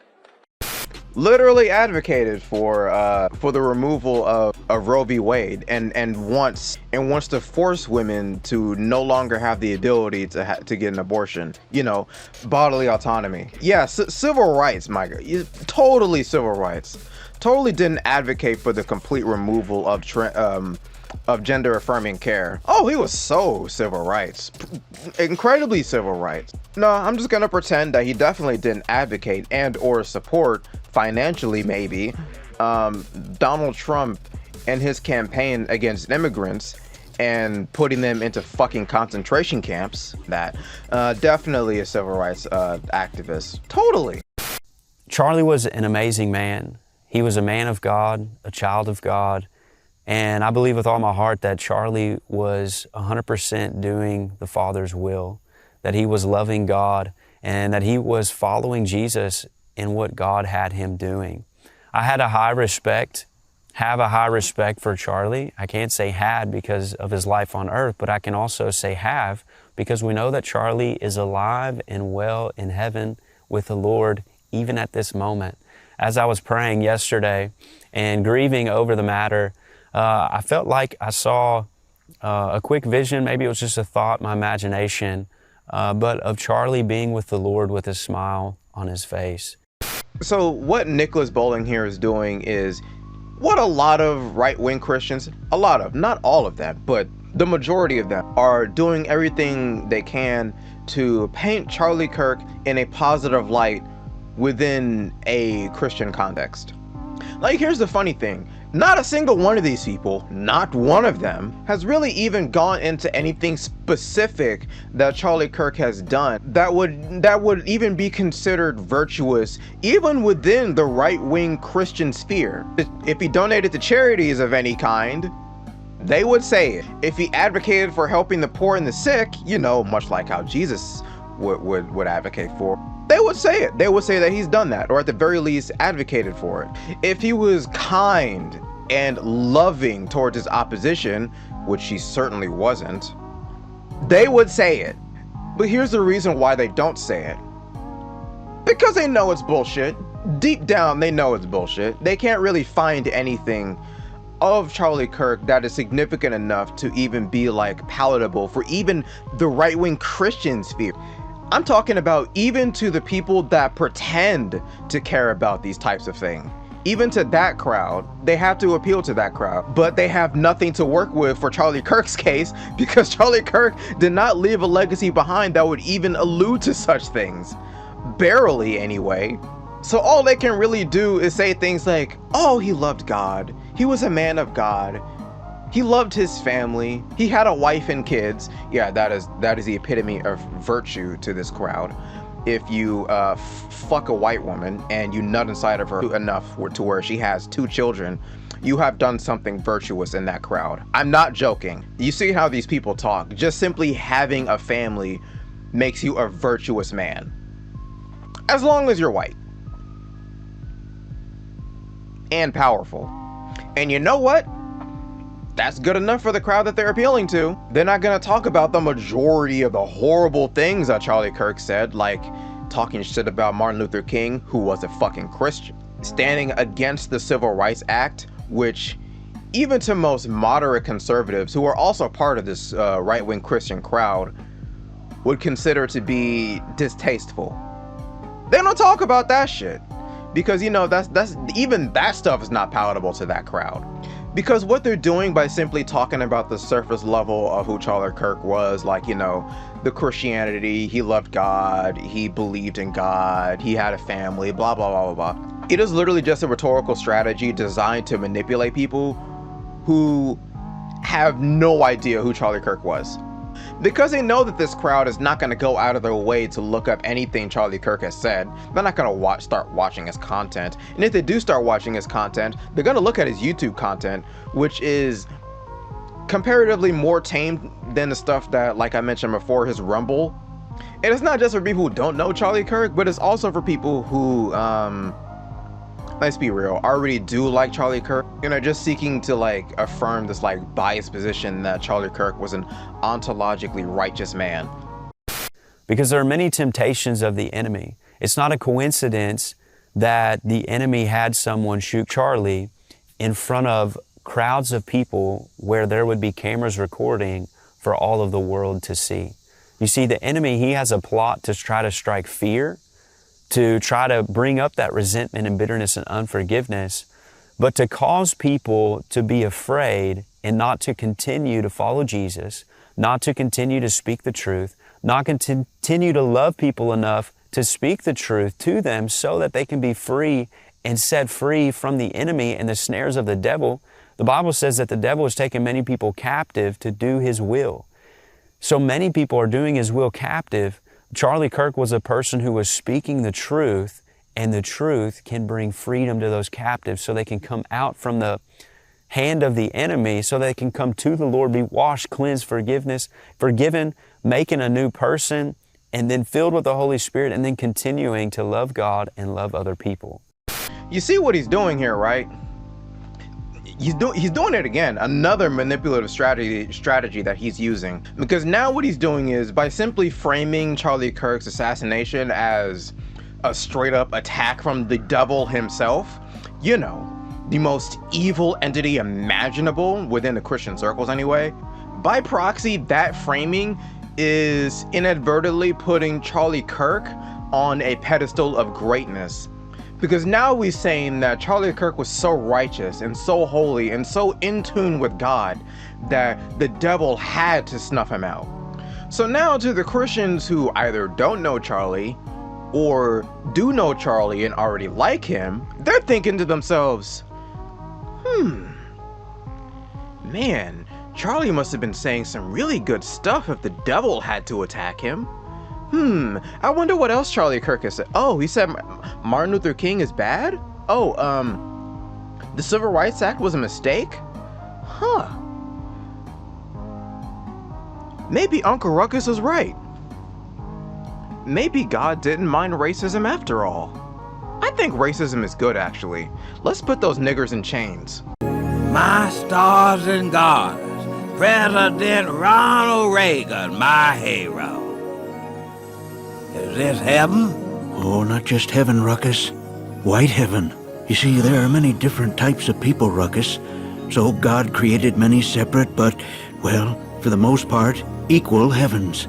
Turns out that God really doesn't have that much of a problem with racism. He doesn't even remember slavery, except in February. It already goes without saying that, like, the majority of people within the right wing were not too pleased with Charlie Kirk's assassination. They were all crying, lamenting, mourning, you know, all the stuff that you would expect. But they also did a little more than just curl up in fetal position and weep like little babies. Actually, they were weeping like a bunch of little bitches, punching drywall, while fantasizing about punching out the face of the imaginary liberal cabal that banded together to assassinate Charlie Kirk. I kid you not, it took like zero time on their part to just immediately call for civil war with the left, because they assumed that the shooter was, you know, a member of this leftist cabal, even though there was zero information about the shooter at the time, and they hadn't even caught the shooter at the time. But you know, like a good little cult that they are, just like the hive mind that they are, they all fell in line and decided to go with this one singular narrative that the left banded together and killed Charlie Kirk, or at the very least, our rhetoric for rightfully calling them fascist is what got Charlie Kirk killed. Again, knowing nothing about the shooter or his motives. The off-ramp is total defeat of leftist liberal ideology. That's the only off-ramp. You just cannot, I'm sorry. We have like the divisions are too deep. Whenever you're arguing about whether or not you can mutilate children, when you're arguing about whether or not it's okay to end the lives of 60 million babies in the womb, I'm sorry, there's no middle ground there. There just isn't. It's Christ or chaos. The left just declared war, right? And we've got to do something about it. We've got to do something about it. And my suggestion is that we completely outcast anyone who has those views, who behaves like that. Treat them like we treat the KKK, because that's what they are. That's what they are. Evil, hateful demons. And we can't have a country with evil, hateful demons. We just can't. We just can't. So, yes, we love our enemies. We pray for them. But we've got to take action. We've got to take action. Because like a bunch of dishonest little pieces of shit, they decided to tether the actions of the shooter, who, again, for the third time, they did not know anything about, to the entirety of the leftist movement, while also just straight up declaring civil war. In vain. And honestly, one of the main reasons, one of the biggest reasons why they blame the entirety of the left is because lots of people, whether they were left or otherwise, or just simply liberal, on TikTok and on Twitter or what have you, were openly celebrating Charlie Kirk's demise. To show you exactly what I mean, Matt Walsh had this to say on X. I see all these posts of vile piece of shit leftists celebrating Charlie Kirk's death. I'm disgusted by it, but also I see it as a great tribute to Charlie's life and work. May we all be so successful and effective that our enemies celebrate when we die. May we all be so devastating to the less project that they pray to their demon gods for our demise. The entire right has to band together. Enough of this infighting bullshit. I'm sorry, but nobody infights more than the left. Let's be real. I'm gonna disagree with you on that one, Matt. No one infights more than the left. No. You think you got some infighting problems? Shit. Look at us. We are up against demonic forces from the pit of hell. They're killing us in our churches. They tried to kill our president. They killed Charlie, one of our greatest advocates. Put the personal squabbles aside. Now's not the time. This is existential.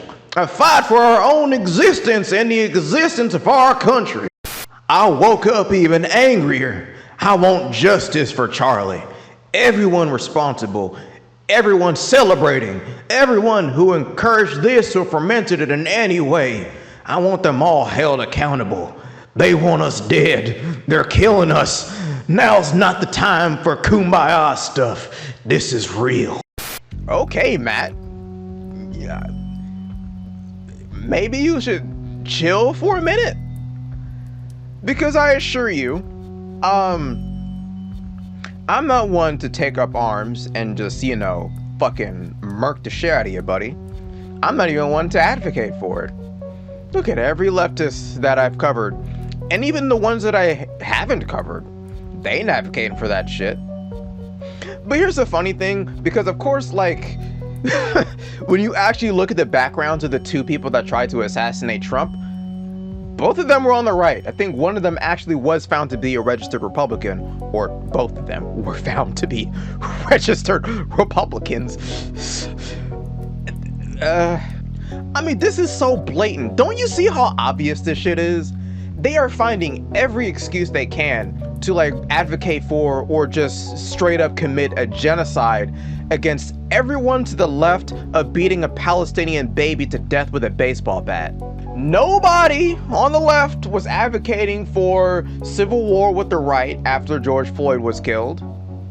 Nobody was calling for civil war with the right when fucking Melissa Hortman was assassinated.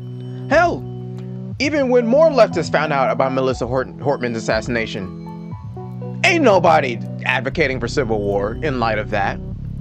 Nobody's out to oh my god, we are so under attack, we need to kill them all. Nobody was like that. Nobody on the left was like that. But now that we have, for once, somebody who is a heterosexual white male who is on the right that is a victim of violence, the one time that has happened, now they're foaming at the mouth. They're gritting their teeth. They're grabbing their plastic pitchforks. And they are just gearing up for war with their Nerf guns. And we even have full-blown politicians advocating for war. People like Nancy Mace and a lot of people on the right. Oh, but I know what you are gonna say. But the George Floyd riots, wasn't that civil war? I know you guys are gonna say that. I know how stupid you people are. I know you guys are gonna compare that to, you know, your rhetoric. And you actually already have. You say, oh, but the George Floyd riots. I'm sorry, the riots were so minimal, so few and far in between that they were inconsequential. Hell, even when, you know, riots, unnecessary riots were springing out and, you know, the looting and stuff was going on, people on the left were even disavowing that shit. So, like, what are we talking about? And let's be real, the majority of the riots were in response to, you know, police violence against protests, against peaceful protests. I mean, plus, people have historically rioted in the streets in the face of injustice. And honestly, you can thank my own mother for reminding me of this. Like the LA riots of 92. Like right after Rodney King was severely brutalized, shit, people went fucking insane. And don't pretend that people weren't rioting all the time during the civil rights era, you know, when Martin Luther King was marching and everything. Hell, even Martin Luther King, when the unnecessary riots were springing out, Martin Luther King himself has disavowed the riots. The real question you conservatives should really be asking yourselves is this: why aren't you rioting? Like seriously, why aren't you rioting in response to this? Is it probably because that, you know, deep down in their vacant black hearts that they realize that there really is nothing to riot about because the President of the United States is, how do I put this, on your fucking side? To my great fellow Americans, I am filled with grief and anger at the heinous assassination of Charlie Kirk on a college campus in Utah. Charlie inspired millions, and tonight, all who knew him and loved him are united in shock and horror. Charlie was a patriot who devoted his life to the cause of open debate and the country that he loved so much, the United States of America. He fought for liberty, democracy, justice, and the American people. He's a martyr for truth and freedom, and there's never been anyone who was so respected by youth. For years, those on the radical left have compared wonderful Americans like Charlie to Nazis and the world's worst mass murderers and criminals. This kind of rhetoric is directly responsible for the terrorism that we're seeing in our country today, and it must stop right now. Charlie was the best of America, and the monster who attacked him was attacking our whole country. An assassin tried to silence him with a bullet, but he failed because together we will ensure that his voice, his message, and his legacy will live on for countless generations to come. Today, because of this heinous act, Charlie's voice has become bigger and grander than ever before, and it's not even close. May God bless his memory, may God watch over his family, and may God bless the United States of America. Thank you. Okay, think about this. Under the Trump administration, Charlie Kirk got his casket carried by the fucking Air Force, literally received a memorial from the fucking White House. This man has a goddamn Remembrance Day, for God's sake. And even the Pentagon itself cracking down on service members for literally celebrating Charlie Kirk's demise, which I'm pretty sure is part of their freedom of speech. And Charlie Kirk was not a politician in any fashion, so it is weird for, you know, the government to crack down on people who work for the government for celebrating somebody who is not part of the government. I would understand if they were talking about the president, but for Charlie Kirk, who is just a fucking political commentator, what? The government is treating celebration like a death threat. In fact, let's be real, the entire right wing is treating the celebration of his demise like a death threat. But here's the bottom line. Here's what I'm trying to get at. The government itself is literally on their side. If you're a conservative, the government is doing everything you want. Well, at least what you think you want it to do. The government is on your side. You guys are the ones that have the power in this situation. I'm sorry, guys.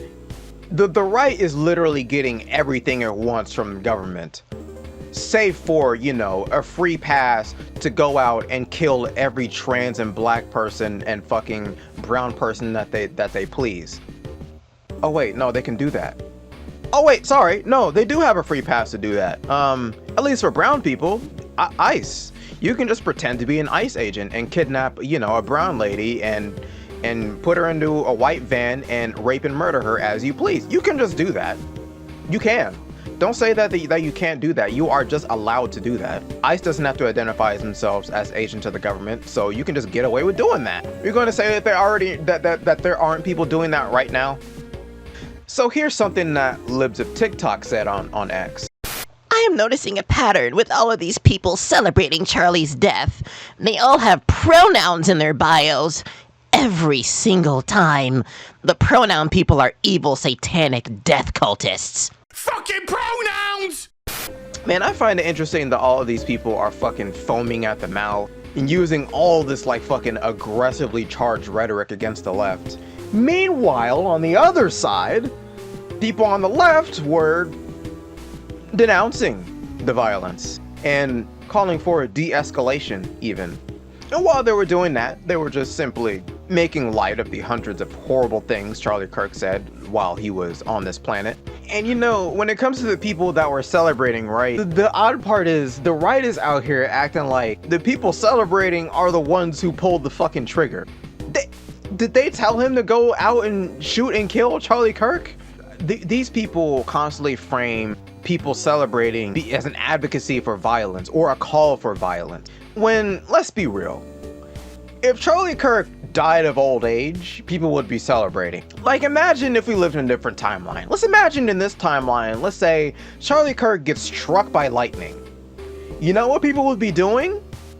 The exact same thing that they're doing now, celebrating. And in that, you know, in that alternate timeline, with the way the right wing likes to move, they would be saying that, you know, the left is controlling the weather, or, oh my god, the left is advocating for people to get struck by lightning. They are pro-lightning strike advocates. Working with the same logic, what else am I supposed to conclude? Like, I want y'all to understand this. These mofos actually literally just gave Ilhan Omar hands for simply saying that something that's not even really offensive at all. Not even really celebrating his death. What I do know for sure is that, you know, Charlie was someone who once said, you know, guns save lives after a school shooting. Charlie was someone who was willing to debate and downplay the death of George Floyd in the hands of Minneapolis police. I think he called him a scumbag. Right, have no regard, downplay slavery and what Black people have gone through in this country by saying Juneteenth should never exist. And I think, you know, there are a lot of people who are out there talking about him just wanting to have a civil debate. Complete rewriting of history. Yeah, there is nothing more effed up, you know, like than to completely pretend that, you know, his words and actions have not been recorded and in existence for the last decade or so. And but she expressed her condolences. Sorry, but a 15-second PR statement doesn't negate them dancing on Charlie's grave. Yes. Pointing out the things that Charlie Kirk said and advocated for, that's tantamount to doing the Dougie on his grave. Okay. We're not dealing with honest actors here, folks. But there were a number of Democrats that actually pitched in with their takes on the assassination of Charlie Kirk. So here's what AOC had to say on X.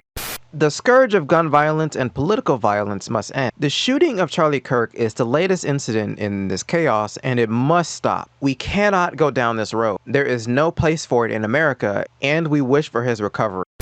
Yeah. The right dragged her for this. And this punk ass nigga decided to post a direct quote from her, or At least I assume it's a direct quote from her. Charlie Kirk's so-called debates are nothing but recruitment drives for bigotry and division. His organization is poisoning our campuses with toxic rhetoric that silences real voices. No lies were told. Charlie Kirk literally is vehemently against all minority groups, so yeah, he is very divisive by nature. He always argues in bad faith. All of his arguments are shit and misleading and fallacious. She's not wrong. But they're essentially trying to imply that AOC's quote here is one of the reasons why Charlie Kirk got shot. This was posted before we knew anything about the shooter. And this one guy was like, this weak ass piece of shit was like, please tell your people to stop murdering, thanks. I wonder how many shooters cited something AOC said in their manifestos. Probably a lot. Definitely a lot. There's a lot, I bet you. And I know this because, well, I made it up and I want it to be true, so therefore it is true. So, you're just gonna have to accept that as fact.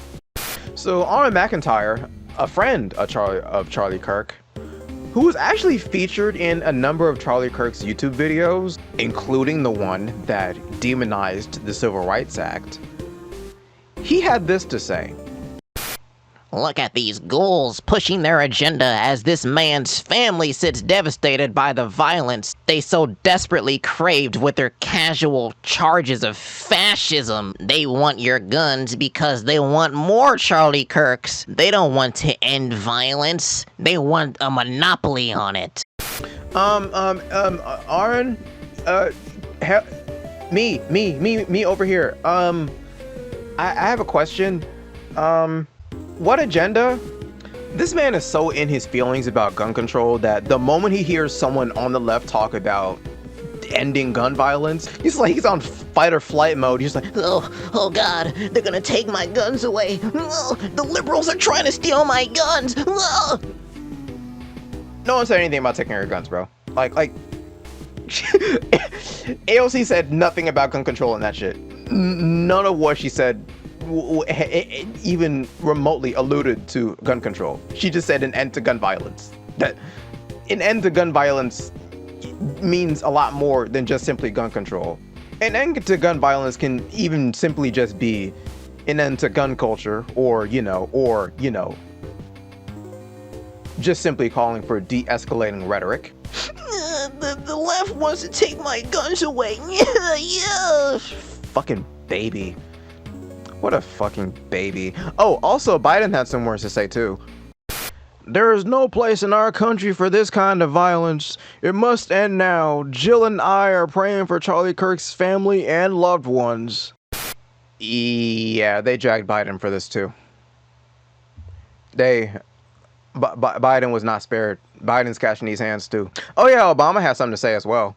We don't know yet what motivated the person who shot and killed Charlie Kirk, but this kind of despicable violence has no place in our democracy. Michelle and I will be praying for Charlie's family tonight, especially his wife Erica and their 2 young children.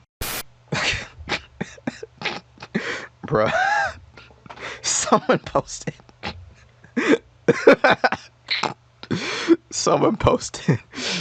It was like, this you? The image is like, if Obama apologized for one civilian drone victim every day, it would take him 3 years. Okay, I don't even think it was just people on the right giving Obama hands for this one. I think a lot of what I seen, people on the left were just... People on the left were Oh, speaking of Obama... And I'm sorry to get political, but I'm just going to be honest. We haven't felt like ourselves since Barack Obama. I just think he was such a slick snake. You know, he was this affable guy who was like wearing good suits and looked the part and sounded the part and dressed the part, but was so divisive in his messaging. The left, they look at you like when you say this, they don't know what you're talking about. It's like, because you don't pay attention to the other half of the country. You only pay attention to your absurd news sources, which spin and spin and spin to protect Democrats, especially if they're named Obama. He's the one who started to inject race where no one had been doing it. He's the one who started to use his pen and the phone to shove things down our throat that we didn't want. He's the one who shoved through an entitlement on our health care and our personal doctor visits that he promised he wouldn't mess with, and then he did, really hurting people, causing massive anger and open lies. He never missed an opportunity to twist the knife on the racial issue. He would do it subtly and in his own way, but it was very clear what he was doing. Barack Obama was the reason Donald Trump came about, that he was born as a political figure. They say Trump's divisive. He was the antidote. He was the answer to the divisiveness of Barack Obama. And we just haven't felt like ourselves for years now. Shut up, Meg. You don't matter. She's not wrong. Obama actually did divide this country by injecting race into everything. You want to know what it was that Obama did? You want to know the thing that he did? Being a nigga,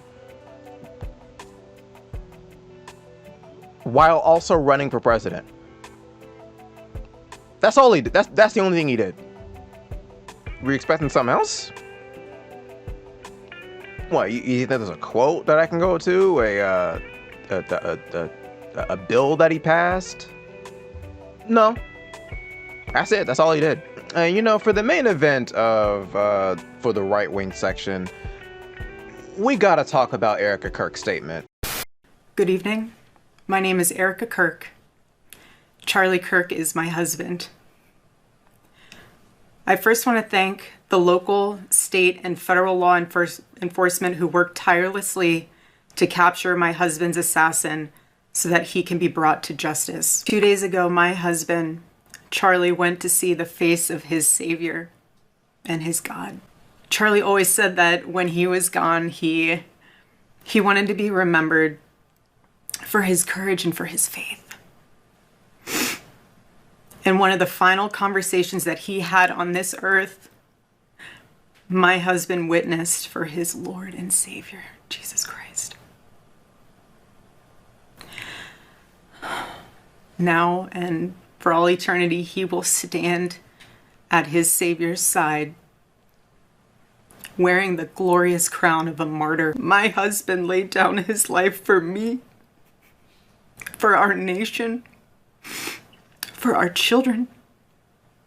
He showed the ultimate and true covenantal love. I will never, ever have the words to describe the loss that I feel in my heart.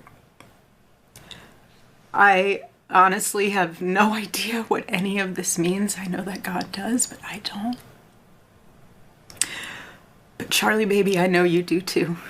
I know you do. So does our Lord. The cries of this widow will echo around the world like a battle cry.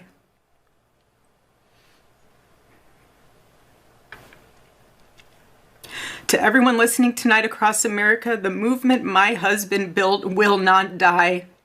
It won't. I refuse to let that happen. It will not die. All of us will refuse to let that happen. No one will ever forget my husband's name, and I will make sure of it. It will become stronger,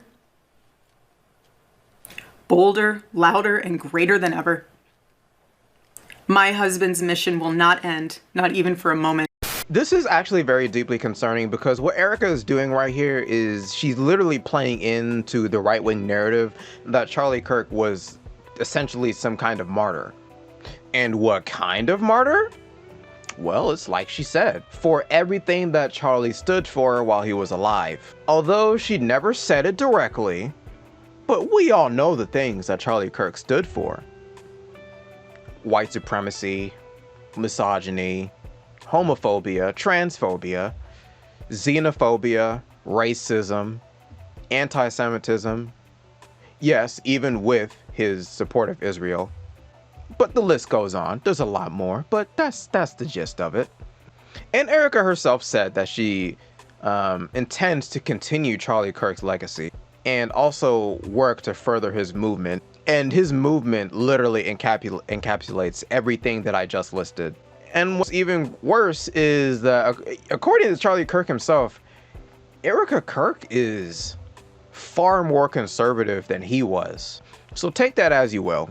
I think now is a good opportunity to talk about how people on the center reacted to this information. Now, I know what you're thinking. The people that I'm going to be talking about, they may or may not identify as centrists, but let's be real, centrism is it's an umbrella term for a lot of different types of ideologies. I use centrism the same way I use liberalism because I think liberals also is a bit more of an umbrella term, albeit less encompassing than centrism is. The political spectrum is a spectrum for a reason. The way I define a centrist, right, it can be a simple liberal. It can be somebody that can lean towards the right, have some conservative views. Centrism can be a lot of different things. And I said that to say that the people that I'm going to be covering, they don't all fit into one mold. All of these people do not have the same exact views on politics. They don't even really all identify as centrists, really, but their politics are more in the center, or at least they pretend to be more in the center. So let's take a look at Anti-Prophet. I don't know if he identifies as a centrist himself, but he doesn't consider himself to be on the left or the right. He has criticized the right a number of times. I've actually seen it. He also criticizes the left, and honestly, his criticisms of the left are frankly dumb. I have my criticisms of the left, but my criticisms are far more informed than his. The thing that most people who are celebrating on the left about Charlie Kirk's assassination don't realize is that political violence like this worsens your political situation. However, I don't think this is super obvious to people on the left, because if, for example, you're on the right, you already know the assassin isn't your political friend or ally. However, a lot of people on the left seem to think that he is a political ally, and nothing could be further from the truth. And the reason for this is because of Charlie's assassination. The political body that's currently in power will constantly use this as a means of political leverage to advance the goals they want to advance, because now they have the martyr that they have been looking for. Now, just in terms of political theory, regardless of which side of the political aisle you're on, if your side commits political violence, all it does is intensify the hatred the powers that be have for you, and it always results in further political and legal crackdowns against your side of the political aisle, because you're not in power, especially when the power you're fighting against has no regard for the rule of law in the first place. The only time political violence is a viable option is when you have the leverage necessary to facilitate either an administrative or military coup of the government. And right now, my brother in Christ, the left is nowhere near. And if you're on the left right now, you are nowhere near that level of political power. Hey, Anti-Prophet, I got a question. Who on the left was claiming the shooter as an ally? Aside from, maybe the individuals that were, advocating for right-wingers like Matt Walsh and J.K. Rowling to get shot next, which again, they're all like a bunch of nobodies with like 2 followers. Aside from those individuals, damn near everybody on the left was condemning the shooting. I'm talking like every leftist, every liberal, everybody that's in the left side of the political spectrum. And the crazy part is, even the people that were celebrating his death were denouncing the shooting. Crazy, right? So like, I'm sorry, I really need to know, who the hell is he talking about here? So when it comes to Charlie Kirk's assassination, a lot of people are going to be very upset about it, and a lot of people are going to say, well, I guess it's sad, but, and they're going to follow up by saying, he shouldn't have been saying this, this, and this, which caused more polarization in America if he didn't want this to be the outcome. And believe it or not, that's a totally acceptable conversation to have in a week or 2 weeks. If the immediate knee-jerk reaction that you're having right now is to add a but to the end of whatever sentence you're about to say about Charlie Kirk, you're contributing to the psychological destabling of our country. And stuff like that leads to very real consequences. And look, 2 things can be true simultaneously. You can A, be contributing to the destabilization of your country, and B, XYZ party who has come before you could have been the person who started the destabilization in the first place. Both can be true. However, the thing that you need to keep in mind is whether or not you want to contribute to it yourself, because destabilization has real consequences. This man is absolutely full of shit, bro. I'm sorry. Like, talking about Charlie Kirk's fucking dumbass, stupid ass, awful ass, bigoted ass legacy does not in any way contribute to any form of destabilization in any fashion, bro. Not any more than, say, the shooting itself has already done. Here's the bottom line. What do you do when someone dies? You talk about their legacy. Is it our fault when the person who has died decided to leave behind a legacy of bigotry and hate? No. That's on him. It's on that dude. He did that. That's his choice. And now he's reaping the post-mortem consequences of his decisions. And I will say though, like, Anti-Prophet's statement here only serves to downplay Charlie Kirk's rhetoric and beliefs. Like, come on, dude. Like, are we really gonna sit here and pretend that this man didn't believe in some insane, radical, far-right ideology? I'm sorry to bring this up again. This man called MLK a bad person and was against the Civil Rights Act. What? Like, Jesus Christ, dude. You're trying so hard to sound like nuanced and profound, but all you're doing is making yourself look like a fucking idiot. Alright, so Seanhead is another one of those moderate fuckfaces that decided to run her mouth about this issue. And she decided to run her mouth on Twitter. So let's take a look at what she had to say there. Praying for Charlie Kirk and his family.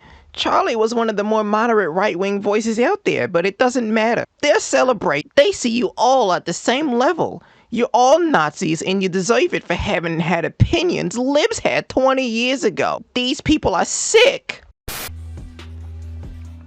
So let me get this straight. Charlie Kirk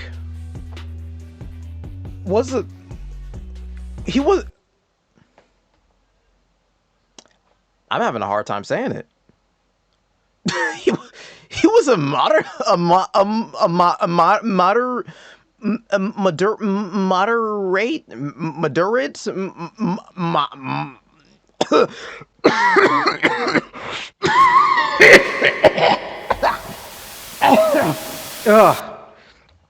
God.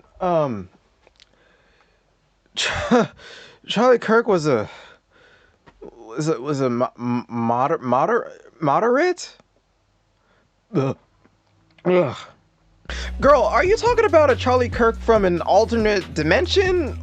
Or have you heard this man speak? Moderate my motherfucking black ass, punk ass bitch. What the fuck? God, and what does this bitch got, like, what, 2 million subscribers? Oh my God. So you're telling me 2 million people actually listen to this dumbass bitch speak?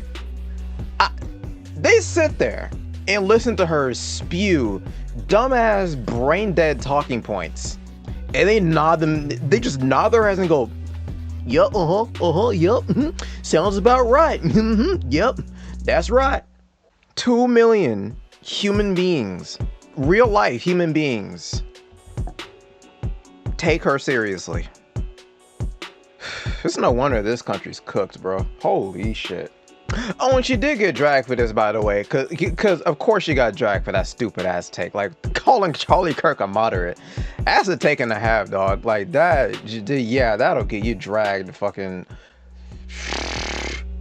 that'll get you dragged across the pavement, tied behind a truck, with a ball and chain tied around her ankles. I'm gonna try my best to read some of this. I might end up stopping in the middle because I ain't got the time. These last 2 weeks have completely blackpilled me on the left. Even after 10 years of covering their antics, woke slop, etc. I am not leaving the left. I still have all of my economic left positions. I am quintessentially a 2015 Bernie bro. Yeah, I could tell you're still stuck in 2015 with your fucking videos. Holy shit. And all the shit that you say? Yeah, no, that makes perfect sense that you are still stuck in 2015. A Huey Long disciple for strong social security nets, workers' right, etc. That hasn't changed and only has gotten stronger with time. I side with them on things like Israel and war in general, but is that even what the left is nowadays? I don't know. Looking around socially, personally, on a human level, if this is what the left is, I am not left. For the first time in a decade, I truly do not want to be grouped in with these people. It is now very clear we live in completely different realities with different morals. God. What the fuck? What are you talking about?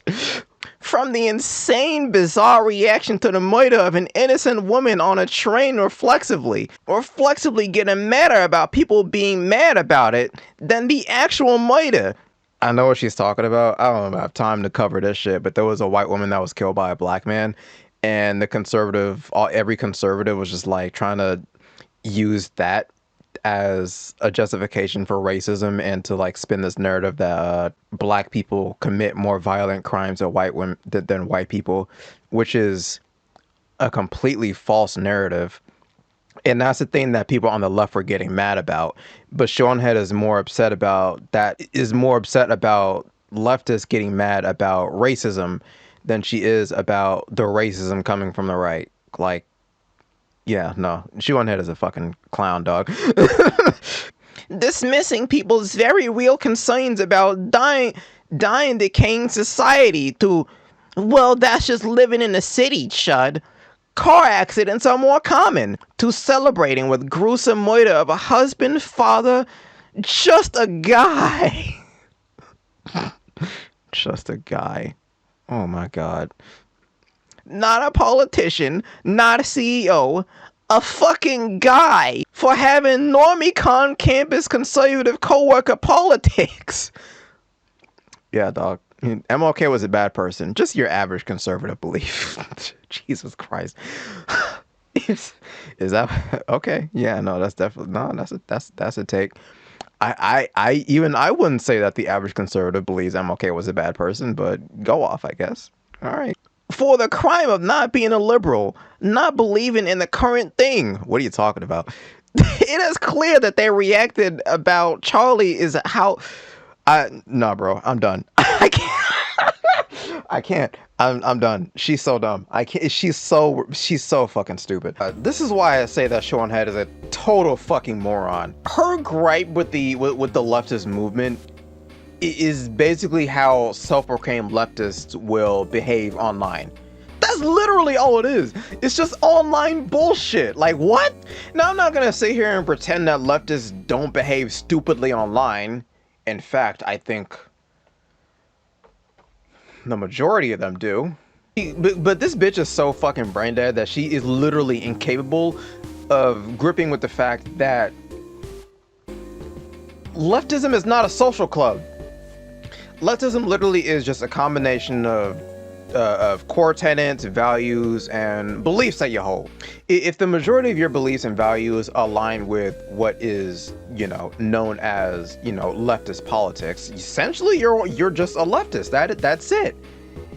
And we can just ignore all the quirky personality traits, ignore whatever toxic behaviors that person might have, ignore this, that, and the other. If you actually genuinely hold values and beliefs that align with leftist politics, then you're a leftist.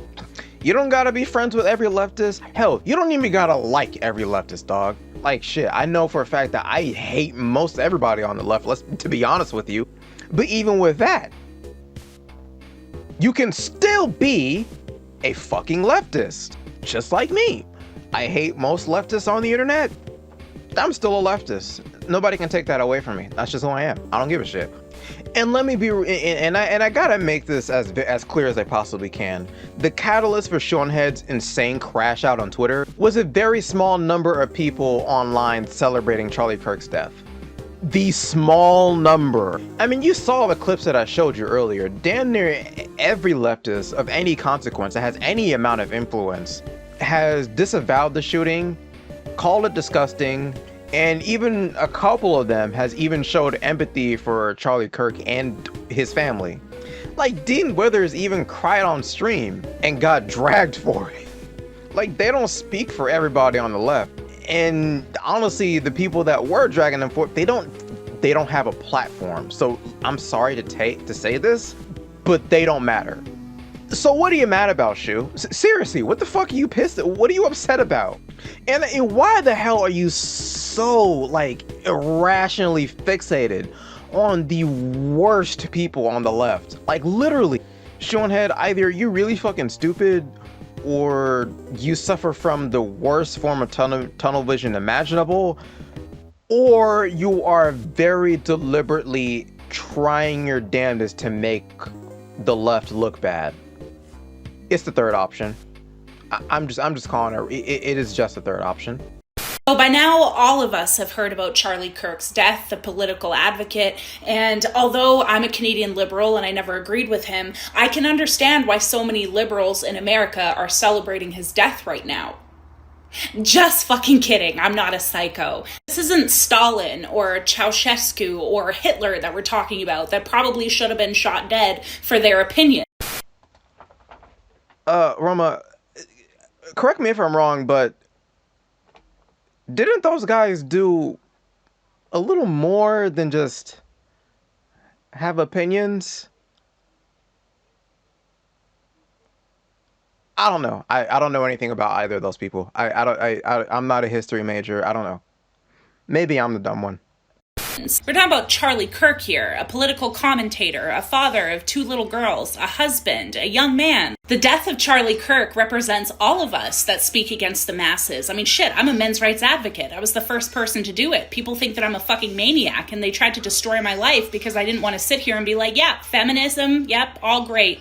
Women, victims of everything. Like, am I gonna be next? It's called freedom of speech for a reason. We are allowed to disagree. As a Canadian liberal, liberalism means that I may not agree with what you have to say, but I'll fight like hell for your right to say it. That is a sentiment that seems to be lost on American liberals. Scariest part about all this is that in the last 24 hours, I've seen a greater divide between the left and the right in America than I think I've ever seen in my entire life. And this is what these type of assassinations and acts of violence like this are designed to do. They're designed to divide us. We should all be able to come together on common ground and say, look, even if I disagreed with the guy, he didn't deserve that. His wife didn't deserve that. His children didn't deserve that. So if you represent one of these people that are celebrating a man getting shot dead in front of a crowd of people for his political opinion, congratulations. None of us are safe. Oh my God. Oh Lord. I don't know how to tackle this one. Now, Roma in this video never once specified the opinions that Charlie Kirk espoused that she disagreed with. I wonder why. But for some reason, she was more interested in likening herself with Charlie Kirk. Because, you know, both of them go against the popular narrative and they both get persecuted for it. But that's all that she had to say. I disagree with some things that Charlie Kirk said, but never once specified what those things are. Her like literally downplaying Charlie Kirk's rhetoric and ideology and beliefs, again, only goes to further sanitize his legacy, which is something you don't want to do for someone as monstrous as him. All it does is validate and legitimize his ideology, and that is fucking dangerous. And it is really dishonest on her part to ignore why people are celebrating. And I started thinking to myself, man, what did he do to make them niggas that mad? And going in so far as to like get so mad at the people for celebrating as if, you know, they were the ones that pulled the fucking trigger. She's doing the same thing that the conservatives are doing. And she purports to be a liberal, while at the same time completely ignoring the fact that damn near every leftist and liberal of any consequence have denounced the shooting and has even gone as far as to show empathy. I'm sorry for repeating myself, but I really need to hammer this home that they denounced the shooting and some of them even showed empathy, dog. And even a few of the people that were celebrating denounced the shooting. Oh! I don't understand. I don't get it. I don't get it. I don't get it. I don't. Must always preach acceptance, okay? Diversity of thought. That's what American liberals are Charlie all about. died. What did you say? Charlie Kirk died? Oh, he died? Yeah. Woo-hoo! What happened to diversity? What? What happened to diversity of thought? Oh, well, you know, I disagree with his opinions, so. But you're a liberal. Yeah. Aren't you supposed to be a liberal? Yeah. Why? Because you're celebrating gun violence? Oh, well, maybe you're not understanding. I'm against gun violence when it doesn't benefit me. Oh, yeah. Okay. Also, wasn't the guy who shot him like a right-winger? So it just proves our point. But you're celebrating gun violence. Yeah, because I think it's funny. Aren't you supposed to be against that? Look, if you keep questioning my double standards, I'm gonna have to cry victim. I don't know what to tell you. I just think you're being a massive hypocrite. Okay, that's it. I'm a victim! Oh my god. I'm gonna fucking lose it, man. This whole video, that whole video is a fucking straw man. Holy shit. Oh my god. It's like it is completely ignoring reality on every level, bro. Just pretending that there weren't people that were denouncing the violence. Oh my god. What are we doing, bro? This shit is so fucking manipulative. It's a straw man. This whole thing is a straw man.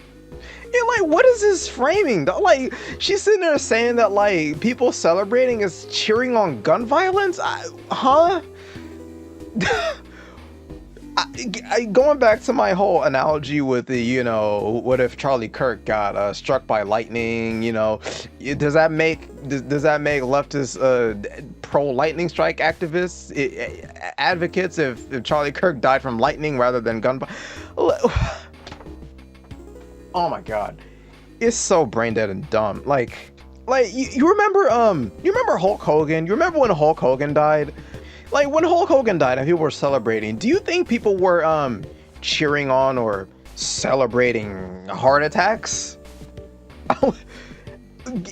Going off the logic that Chloe Roma here, and honestly the right-wing movement in general is operating off of, going off of that logic, that's essentially the same thing. And I know Chloe Roma is aware of that. I hope she's aware of this. People did cheer and celebrate when Hulk Hogan died. Do you think that means that they're pro heart cancer or heart attacks or whatever the hell killed Hulk Hogan? What about Hitler, right? You know, we all love our Hitler comparisons. When Hitler shot himself, do you think that people who celebrated, were they pro-suicide advocates? Or were they just simply happy that that motherfucker is no longer on this planet? I don't know why I have to explain this, but apparently we're dealing with absolute fucking retards who just do not have a functioning brain, who literally just have fucking cobwebs in their noggin. I guess I have to explain it, but here I go. Celebrating someone being deceased is not an endorsement of the thing that caused that person to be deceased, because it would be fucking silly to assume such a thing. Right? I would hope so. And to all of you who are upset that I used the R slur, I don't know what to tell you. I'm sorry. I will apologize, but at the same time, I'm neurodivergent. I'm gonna say retard as much as I say nigga. Like, and I will say this because this is another strawman argument that Chloe hit on. No actual leftist, no leftist worth their salt actually preaches diversity of thought. Like that whole thing is a myth. Like, I don't know who came up with this idea that leftists are supposed to believe on diversity of thought. I'm pretty sure that was just some right-wing propaganda bullshit, holding leftists to a standard that we never actually held ourselves to. But that whole concept is just like, it's dumb.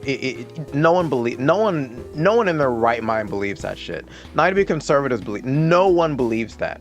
No one. Okay, now here's something that genuinely, and I mean this one genuinely caught me off guard. Dr. Umar Johnson had something to say. He made a post on Instagram discussing the assassination of Charlie Kirk. And what he said may shock you.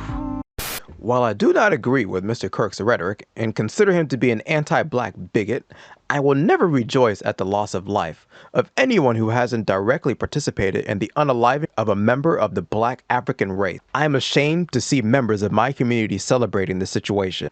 I will never ask you to mourn the loss of an enemy of our race, but to celebrate an unaliving is completely unacceptable. We know all too well that the greatest recipients of political assassinations in this country have been our own people. Stop laughing at the misfortunes of others and get prepared. Political assassinations have returned to the United States of America, courtesy of the deep state. You need a moment to process that? Trust me, I did too. That one That one was... Now here's a part that I find deeply troubling. Dr. Umar, he's out here saying shit like, Charlie Kirk has not directly contributed to the unaliving of a member of the Black African race. Excuse me, what? I beg your pardon? I beg your pardon? All right, it's time to make a Hitler comparison. All right, kids. I'm gonna spoon feed you your daily your daily helping of Hitler comparisons, but I'm not gonna say that Charlie Kirk is Hitler or just like Hitler, so bear with me. Adolf Hitler, as far as anyone knows, did not directly kill any Jews with his own hand, but he is most certainly responsible for the death of millions of them. I already spoke about how Charlie Kirk espoused the Great Replacement theory, which has been used by far-right mass shooters to justify their actions, which means that Charlie Kirk, it is very possible that Charlie Kirk's rhetoric and words and beliefs has gotten people killed. Why is Dr. Umar of all people, why is this nigga fucking sanitizing Charlie Kirk's legacy? That's a new one, bro. That's different. That one's different. That's a fresh one right there. Nothing is normal anymore. The semblance of peace that this country once knew is seemingly over, at least for the time being. I'm not a fan of Charlie Kirk. I disagreed with a lot of what he said, and I'm not fond of who he worked for and worked with. I think I can comfortably say that he wouldn't have liked me either. But that doesn't mean he should have been assassinated. The normalization of political violence is not something any sane and rational person should be rooting for. Yet we don't live in normal times. And now all throughout the internet space, I see people clamoring for more. Some driven by a sense of revenge for what happened to Charlie or the previous attempts on Trump, and others from the opposite side of the coin who think we need this violence to fend off a creeping sense of authoritarianism. Oh look, another stupid liberal trying to pretend that both sides are comparable in this situation. No one on the left wants normalized political violence. No one! The internet is making us bloodthirsty. The previous 15 years have especially done wonders in keeping us divided and conquered. Left versus right, woke versus anti-woke, SJW versus anti, pro-Gamergate versus anti-Gamergate, Trump versus never Trump, and the list goes ever onwards. Throughout these online battles, we have stopped seeing our opponents as human. We've been conditioned to think they all hate us and want us dead, and we have been conditioned to sacrifice our morals and to sleep forever on a bed of lies. Now is the time for peace and honest conversation, even with those whom we disagree. Some will lash out at this and say that civility politics gets us nowhere, but I respectfully disagree. I've positively interacted with people who would no doubt hate me if they knew who I was online, but you know what? It didn't matter. I sat down, remained true to myself and my personality, played tabletop games with them, and it was fun. Because for all the political differences we no doubt have, there is enough common ground we shared as human beings. So let me get this straight. Her solution for this is for everyone to hold hands and sing Kumbaya. How am I, as a trans person, supposed to sit down and have a peaceful conversation with someone like Nancy fucking Mace? Tranny. I don't really care. You want penises in women's bathrooms, and I'm not going to have it. Sophia is being, with absolutely no respect, and I do mean this with zero respect, Sophia is a fucking clown. The conclusion that she's coming to here in regards to this whole situation are incredibly silly and unproductive and has absolutely nothing to do with the subject matter whatsoever.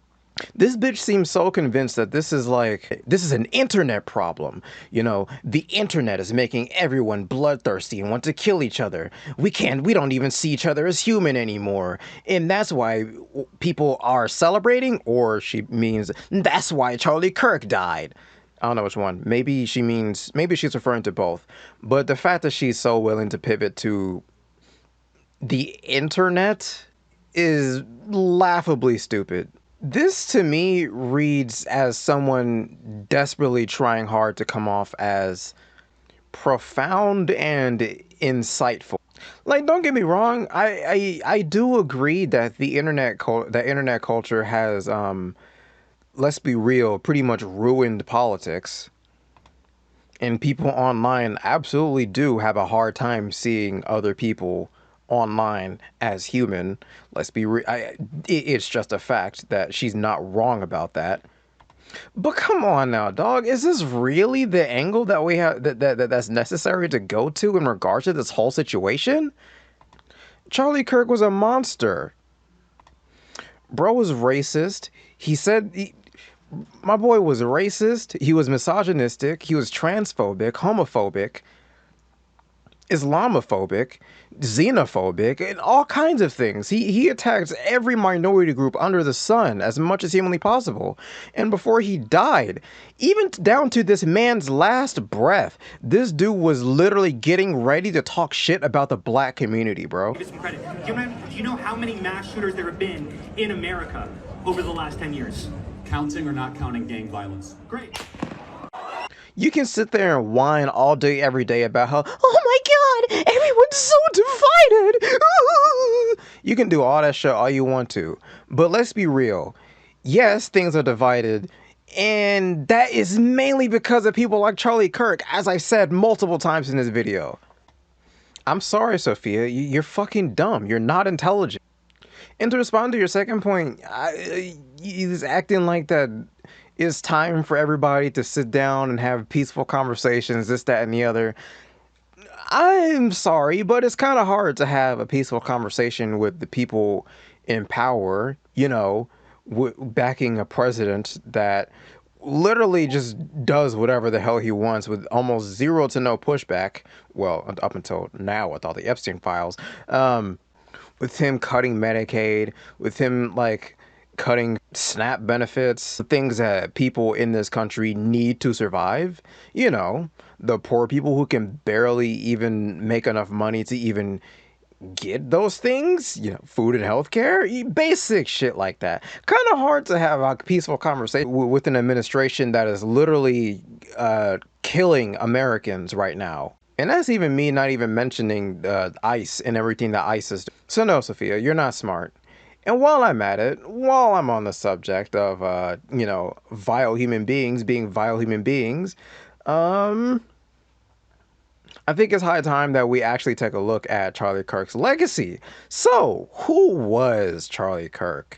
For women who voted for Harris, 51%, the most important thing for them, having a fulfilling job and career. The last thing, the least important thing for women who voted for Harris is having children. Alex Marlow, what explains this? Why do so many Democrat women want to die alone? A lot of stealing. A high concentration of a subjugated people in one area. If you were right, when blacks in America did not have the same rights they had today, they were less murderous, there was less break-ins. Why is that? So I'm sorry, are you trying to say that blacks thrive under subjugation? No, I'm not. I'm saying I'm asking you the question. The data shows they were actually better in the 1940s. It was bad, it was evil, but what happened? Something changed. They committed less crimes. Maybe they were afraid. I mean, 4,000 black men, women, and children were killed in violent lynch mobs. That's your explanation, but I guess racial terror permeated American culture for hundreds of years. Black America is worse than it has been that in the affected last 80 years. So somebody has to explain why Black America, and you haven't, is 13% of the population and commits 58% of the murders. The narrative that they have pushed forward in the last 10 years is that there is a relentless assault against black people on behalf of white people. And the data does not show that. In fact, it's the exact opposite. White individuals are actually more likely to be attacked, especially even per capita, by black individuals in this country. So if you had a daughter and she was 10 and she got raped and she was going to give birth and she would, and she was going to give birth and she was going to live. Would you want her to go through that and carry her baby? That's awfully graphic. But it's a real life scenario that happens to many people. The answer is yes, the baby would be delivered. Oh, okay, great. So that's insane. But let me tell you why. No, hold on. Let me ask you a question. And so, yeah, I can go deeper in the trans thing if you want. God created male and female. The Democrat Party does not believe that. And if they get power, we will have a never before seen crusade and jihad against our nation's children. Yeah, no doubt. I think there is an argument to bring back the MRS degree. And no, seriously. And just be clear, that's why you're going to college, right? Don't lie to yourself. Like, don't like, oh, I'm studying sociology. No, you're not. We know why you're here. And that's okay, actually. And that's a really good reason to go to college, actually, especially an SEC school. Like, you will find a husband. Simone Biles says, this Olympic Games, I wanted to be for myself when I came in, and I felt like I was still doing it for other people, as she cried after the team event on Tuesday.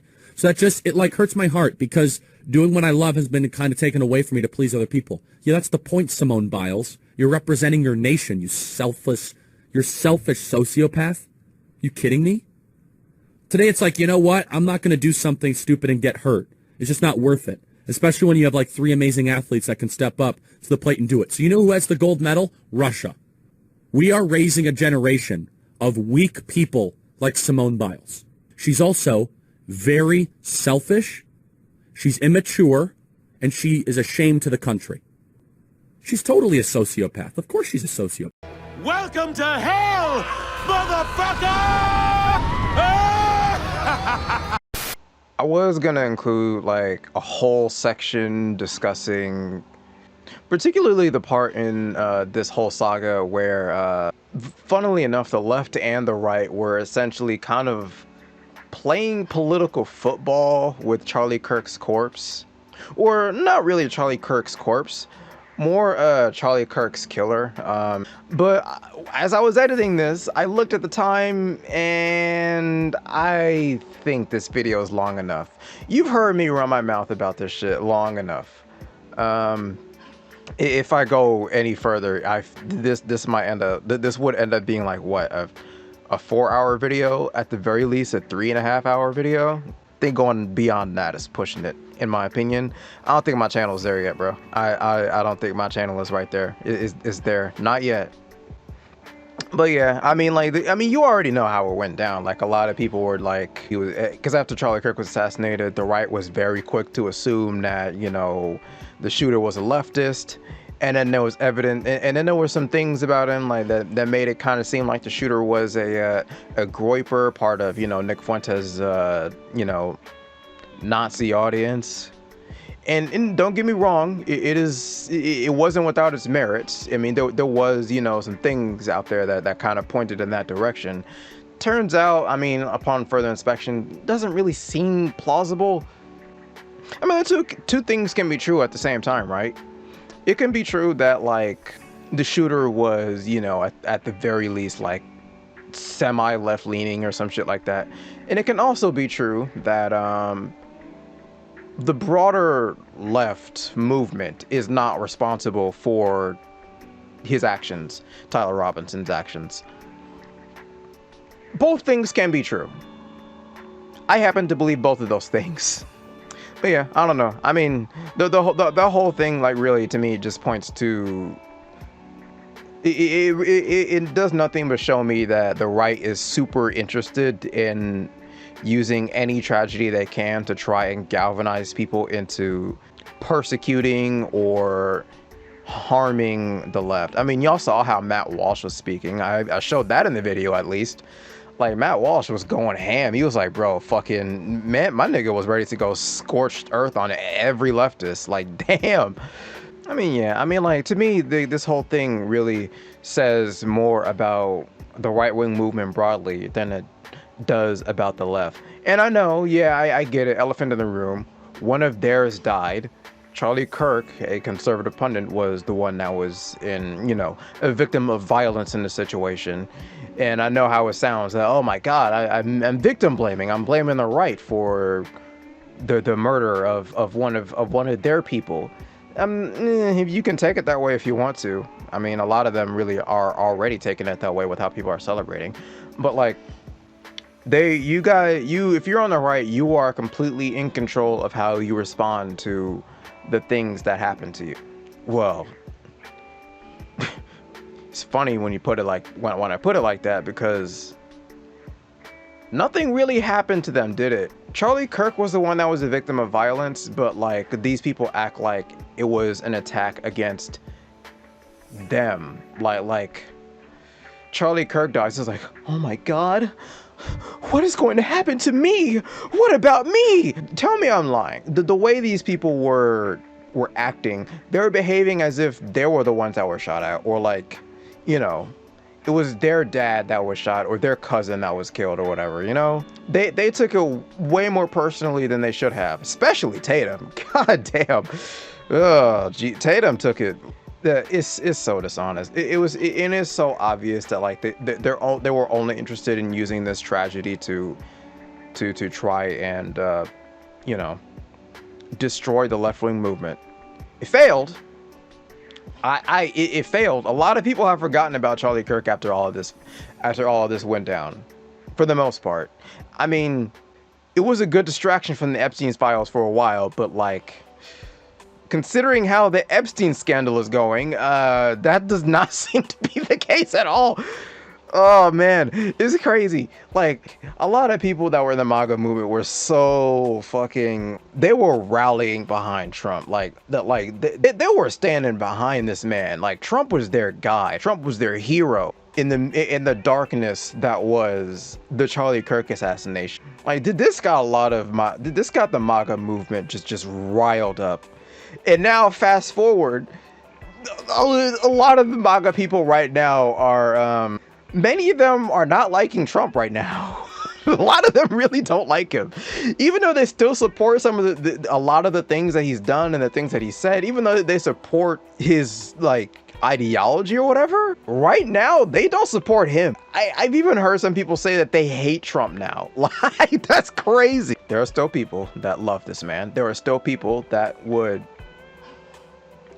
quite literally shove his dick down their throat, choke to death on it, and then thank him for it as a ghost.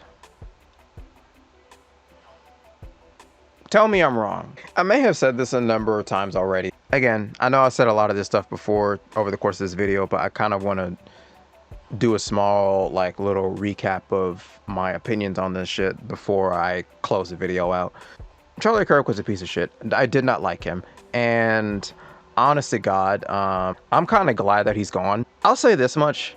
When I first heard about his assassination, I literally could not believe it. Because it was so strange to me because like, before he died, for the longest time, it felt like the far-right movement or like the whole broader right-wing MAGA movement in general, the prominent figures within that movement kind of felt untouchable.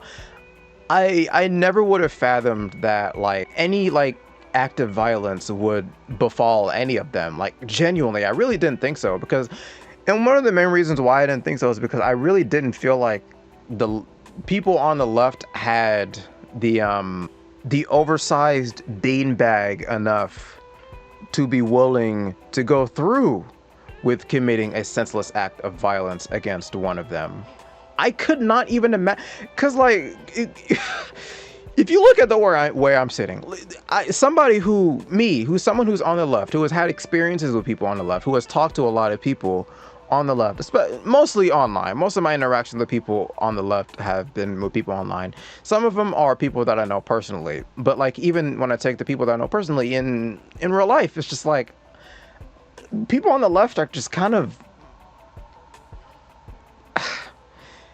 don't take this the wrong way, but I feel like people on the left are just kind of bitch made. Yeah, I'm saying this now even after Tyler Robinson did what he did. I still think the broader left is kind of bitch made. Don't get me wrong, the right is kind of bitch made too, but like, the right's propensity for violence is more of just them being like completely like out of their heads. Like the Buffalo shooter was a complete nut. Like, this man was just kind of gone. And of course, like, you know, I mean, I know some people are gonna point out the trans shooters, like the 4 trans shooters. Weren't there only 4 this year, or just 4 in the past like 4 years? 4 or 7. It was such a small number. Meanwhile, the majority of like senseless acts of violence are done by like pasty white, crusty ass white dudes. I'll even go this far. even acts of terrorism, not just domestic terrorism, like straight up acts of terrorism, mostly done by people on the right, the far right, because I know for what I understand, legally, Islamic terrorism is not labeled as far right or right wing terrorism, but honest to God, it quite literally is far right terrorism. 9/11 is far right terrorism. That is an act of violence done by nutcases who are on the far right. And if you don't believe me, if you think that I'm wrong, then you literally have no idea how the political spectrum works. And there's already a video on my channel of me explaining what the political spectrum really is, what it means to be right wing, what it means to be left wing. It's the last video I uploaded before I uploaded this video. So if you want to look at that, look at that. I mean, I want to make a better video describing the whole political spectrum in the future, but that's another project for the future that I will get into 10 years in the future. I don't know, bro. I really did go on a tangent, a whole ass tangent, didn't I? Whoops. Charlie Kirk's assassination. Again, going back to what I was talking about before, despite everything, I'm glad he's gone. Even with me saying that I'm glad he's gone, I still don't think that the assassination should have happened. Just full stop, I don't really think it was necessary. I don't think it was helpful. I don't think it served any form of net good whatsoever. Mainly because, like, I'm sorry, like, Charlie Kirk, as he was definitely one of the more prominent figures within the right-wing movement. And he's honestly one of the most powerful and influential figures in the right-wing movement. Like he is up there with, like, he might be above Tucker Carlson in terms of influence, honestly. Like, Charlie Kirk was huge, but even then, like, assassinating him doesn't really get rid of the problem with far-right nut job in political discourse, because Charlie Kirk is not one of a kind. I mean, we still got our Matt Walshes out there. We got our Steven Crowders. Ben Shapiro's still doing what Ben Shapiro did. And honestly, arguably Ben Shapiro started the whole, like, debate format that Charlie Kirk later on would go on to perfect. Like, there's a lot of political pundits, and, like, sure, Kirk's gone, but, like, Erica Kirk, I don't know if Erica Kirk can even really fill Charlie Kirk's shoes now that I think about it. I don't know if she has it in her, really. But we'll see, though. We'll see. Even right now, MAGA is quite literally falling apart. It is falling apart at the seams. Anyway, I'm going to stop rambling. I'm going to do this. I'm going to stop rambling right now, and I'm just going to leave you with my final points. Glad Charlie Kirk is gone. Not going to celebrate. I don't care about Charlie Kirk's life. But at the same time, shouldn't have happened. I'm not going to sit here and say that I wish it didn't happen. I just think it should not have happened. But it is what it is. But yeah, expect more content from me in the future. I know I've been gone for quite some time. To the 300 of you that are subscribed to me. Well, a percentage of the 300 of you that are subscribed to me. Because as with most YouTubers, the majority of your subscribers do not watch your content. that goes for everyone. It's not like a small YouTube thing. Everyone, it is pretty much everyone. Yeah. Thank you for watching. If you somehow made it this far, then I am beyond appreciative of your attention and your time. This was a big video. Well, it wasn't a big project. It didn't take me that long to edit this and everything like that, but it's a long video. If you made it this far, if you got all the way to the end, then I appreciate you for getting here, and I appreciate you for being willing to listen to me talk shit about shit. Hey, you know what? If you enjoyed watching all of what I have prepared for you, then I don't know, man, maybe you should drop a like on the video. That would be nice. That'd be pretty fucking sweet. hell, if you were so inclined, if you would be so bold and so daring enough to subscribe to my channel, then that would be even better. Ooh. Get this one. This one might be even more like insane. This might be crazier than anything I've suggested so far. If you could hit that bell, ooh, if you hit that bell, man, ooh, man, ugh. You know, I don't know, man, just gotta hit that bell, man. Come on, please hit the bell. Hit the bell, please. Come on. You know you want to do it. You want to subscribe, and you want to hit that bell. You want to hit it nice and good. You want to hit that bell hard. If you're expecting an apology for all of that, then you're not getting one. You're just gonna have to sit with that, and you're just gonna have to accept it.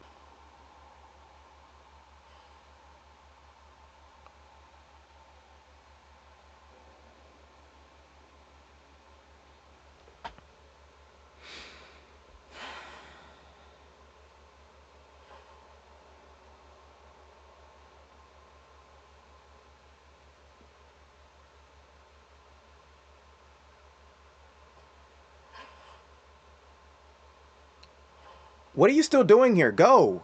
Leave. Get out of here. There's nothing else for you. Bye. See ya.